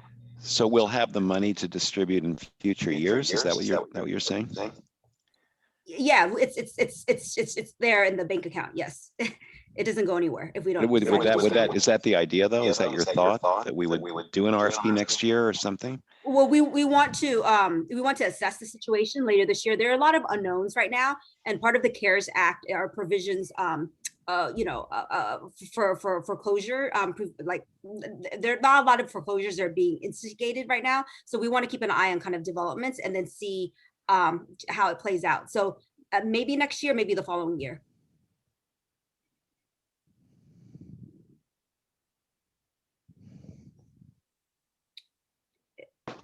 Oh, I see two hands at least, Catherine and Will.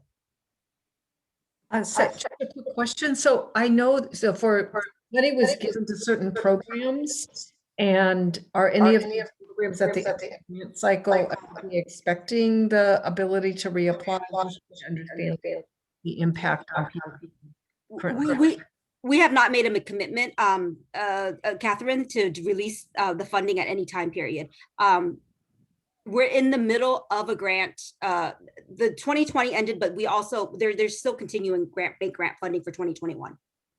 So of the people that have money, they have money through 2021. I certainly appreciate. I can't remember if it's through 2021. Dan, do you remember off your hand if it's through 2022? I know it's a 3-year grant, and I can't remember if it ends. I don't want to make a guess on that one. I'm sorry.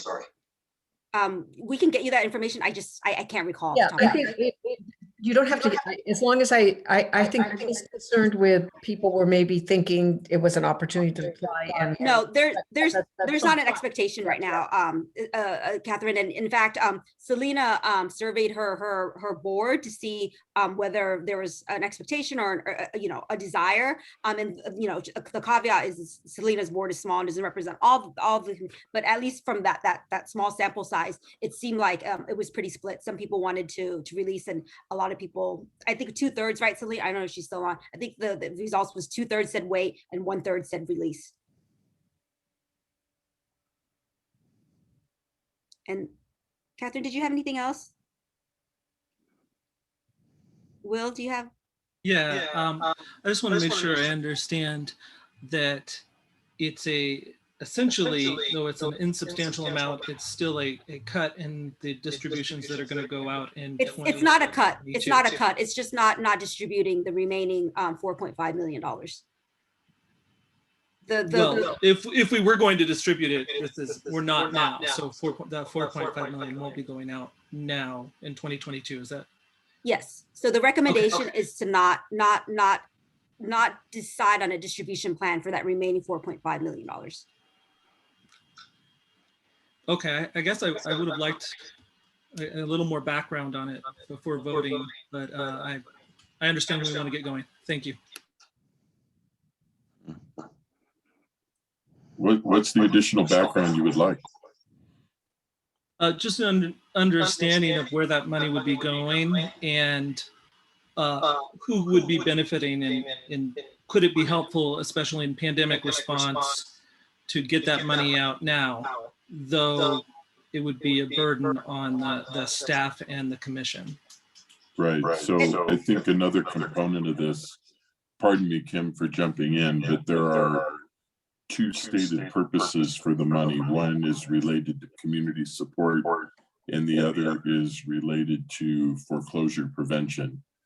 And the presentation that was made by staff, which the committee supported, is that given the amount of money that we're talking about here, which is less than $5 million, it's less than 10% of the entire grant, that it would make more sense to pause before further distributing until we have a better sense of perhaps other monies that are coming for the purpose of foreclosure prevention, or have a better way to assess how the staff could handle it. So I don't know that there's much more beyond that unless you have specific questions.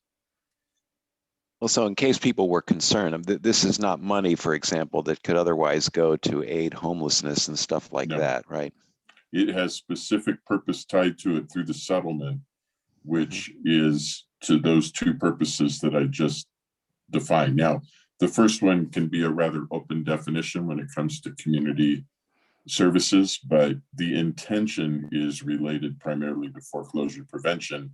And the committee agreed with staff's recommendation that it would perhaps have much more suitability and applicability at a later time.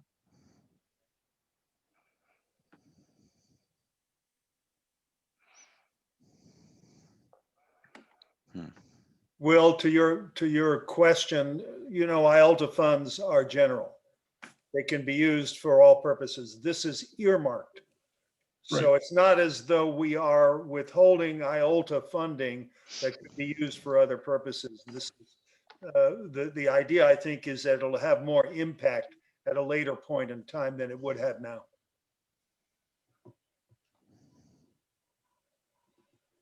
Well, I think you and I were asking a somewhat similar question. Was there going to be harm to a program? Which is, I asked my question a different way, which was, so you did a grant distribution. Is anybody going to have to end those specific services they're providing because we're not distributing more? And the answer, as I understood it, was no. They're in the middle of a grant cycle. So we're just holding on to this money kind of till the end of that grant cycle to give us a bit longer of a time to decide what makes the most sense given the smaller amount of money remaining. So I think that's what well, let me clarify that. So they are in the middle of a grant cycle. 2021, there's some grants. I can't recall right now. I have to look, or Dan, if you can look for me and find if we don't release it for 2022, I don't want to be misleading that there might not be a project that has to discontinue. That we don't know. Dan, if you can look that up to see what the grant period is.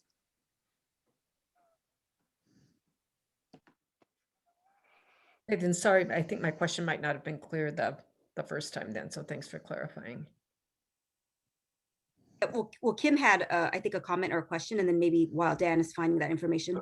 Christine actually just let me know bank grants are through 2020 to 2022. Okay, so we have one more year. Yeah. Well, so there should not be disruptions. I think that, I mean, Catherine got it right. I mean, in the way she summarized it. And then I think Jeff really hit on what I was going to say is we just really don't know if there's going to be a great need on the lending side as a result of the pandemic, which was during, you know, our review of the grant applications, there were much more for the community redevelopment pot than the lending. But with the pandemic, terrific use of those funds for on the lending side. So but Catherine's right.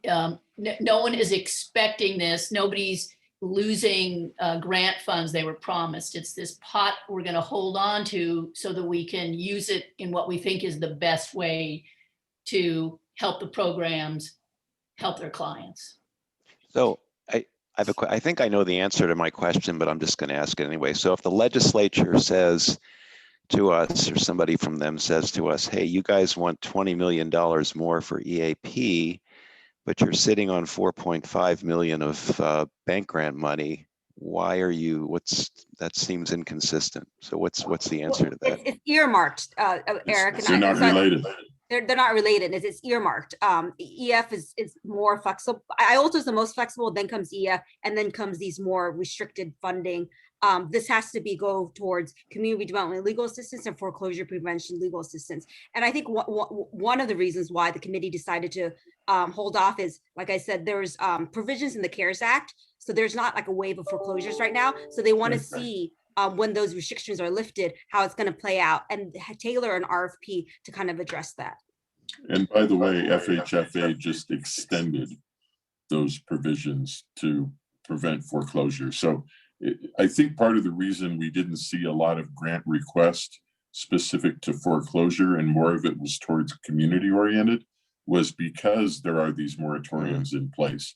So in my opinion, and I think it was the view of the committee as part of the recommendation, it would be better that we have this money available at the time that the moratoriums expire, because that's when you're likely to see the increase in potential foreclosure activity. But it should not have any impact on the 20 million request, which is entirely separate use of funds. Okay. Yeah, Chris. Yeah, just briefly. I mean, to the extent that the money is going to get put in there, I think our goal is, to the extent we have a say in it, is to not try to limit future monies towards this earmarking, because I just don't think it was. Anyway, I don't think it's the best use of Yeah, but this was settlement agreement, so there was Right. it came from a specific source. So right. yeah, but I do agree. Future, it's better to have funding that's like IOLTA, so it's more flexible for programs.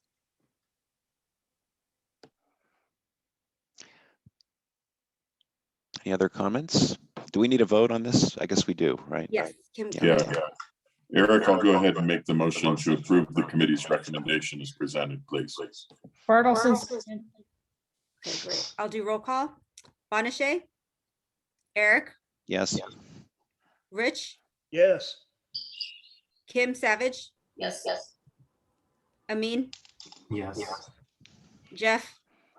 Yes. Kim Bartleson? Yes. Luis? Pamela? Yes. Catherine? Yes. Will? Abstain. Erica? Yes. Herman? Yes. Rebecca? Yes. Corey? Yes, and thanks for all the explanation. No problem. Zahira? Yes. Jim? Yes. Deborah? Yes. Bob? Christian? Yes. Christina? Yes.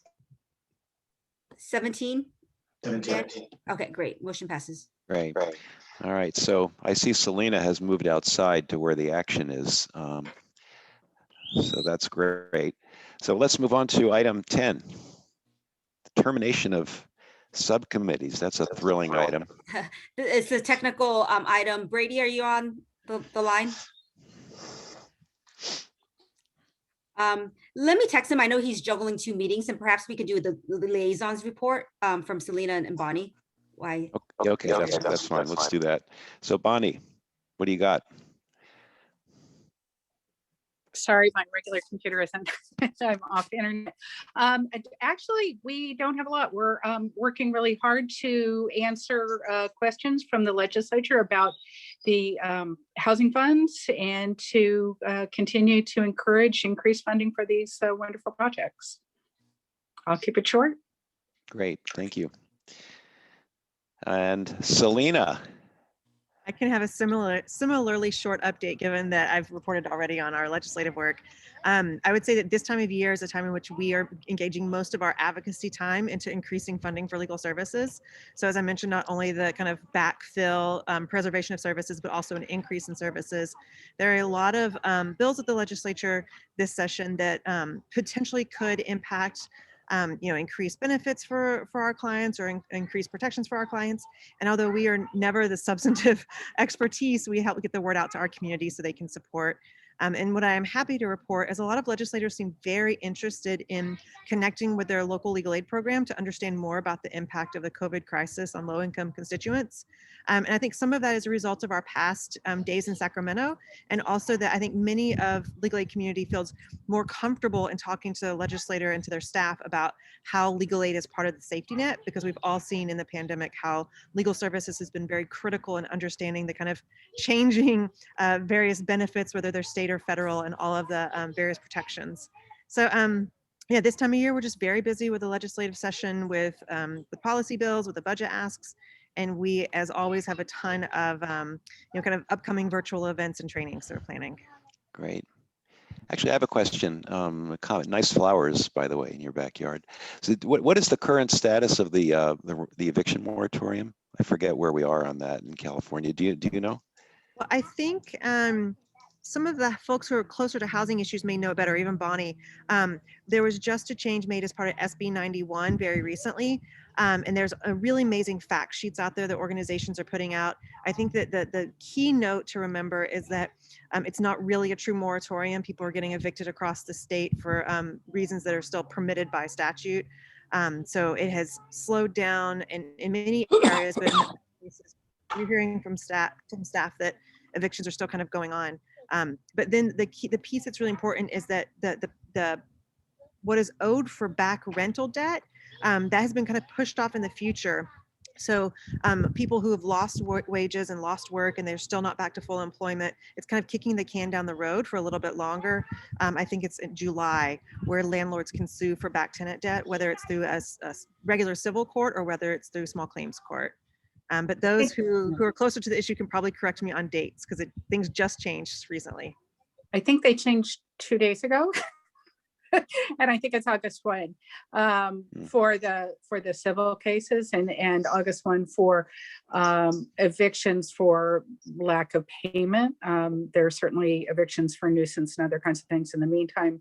And then my understanding is that a federal judge in Texas ruled today or yesterday that the federal moratorium is unconstitutional, the CDC moratorium. So that I haven't seen yet what the impact is going to be, but yeah, it will undoubtedly have some kind of impact. Well, thank you. Any questions or Selena or Bonnie? Do we have Brady online? I think he's back. He should be back. Brady, are you there? I am here. Okay, great. Sorry, I should have mentioned I've got a competing commission meeting today, so I've been in and out. This resolution, I'm actually going to hit item number Roman numeral 10, A, B, and C all at once. Essentially, we had over the last year two subcommittees, ad hoc subcommittees, which we called officially both a subcommittee of the Legal Services Trust Fund Commission. One was to address closing up the compliance issues with the Legal Aid Society of San Bernardino, and the other was to look at income eligibility issues. Both of those committees, ad hoc subcommittees, met and completed their work and left. The only thing that's left undone is the approval of their action summaries. So what we are going to propose is that this commission, which created those ad hoc committees, can also formally end them and deem their action summaries approved as the final minutes of those ad hoc subcommittees. This is consistent with the Roberts Rule principle that you don't need to have been in a meeting to approve the minutes because it is a vote of confidence in those who are there and in the maker. So with that, I will put up the resolution that I've created, which essentially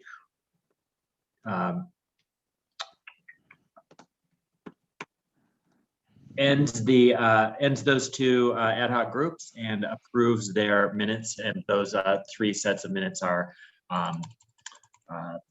posted on the agenda. And if anybody, if there are no questions, I'm happy to take questions, but I'd also suggest it might be a good idea to move to approve this resolution on the board. Brady, it's very straightforward, and I'm happy to make the motion to approve the resolutions as you have presented. Just want to be clear, this is a resolution both to terminate the committees and to approve their minutes. Yes. That is correct. Second. Second. I'm sorry, who's second? Choose one. Let it be Catherine. Go for it, okay. Catherine. Catherine second. Okay, I'll do roll call. Bonachet, Eric, Yes. Rich, Yes. Kim Savage, Yes. Amin, Yes. Jeff, Yes. Kim Bartleson, Yes. Luis, Pamela, Yes. Catherine, Yes. Will, Yes, but if I have questions, can I ask you, Duan, later? sure. Erica, Yes. Herman, Yes. Rebecca, Yes. Corey, Yes. Zahira, Yes. Jim, Yes. Deborah,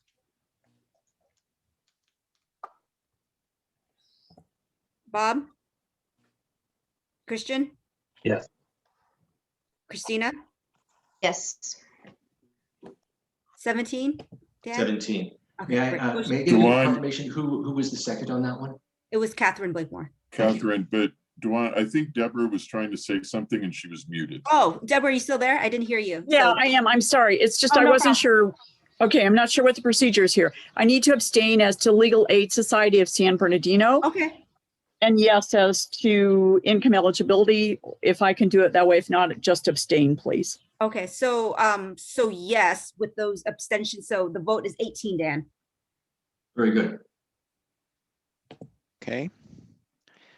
Well, we've come to the end of the agenda. And Bob Planthold isn't here to make a motion to adjourn.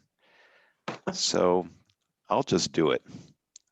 Unless there's further urgent business that needs to be discussed, we can all, I would say go home, but we are home, so we can all turn off our computers, I guess. Thank you, everybody. Thank you for your participation. Thanks for the great Good job, questions. Eric. Have a nice Thank you. weekend, everyone. Well, too. Take care. Thank you.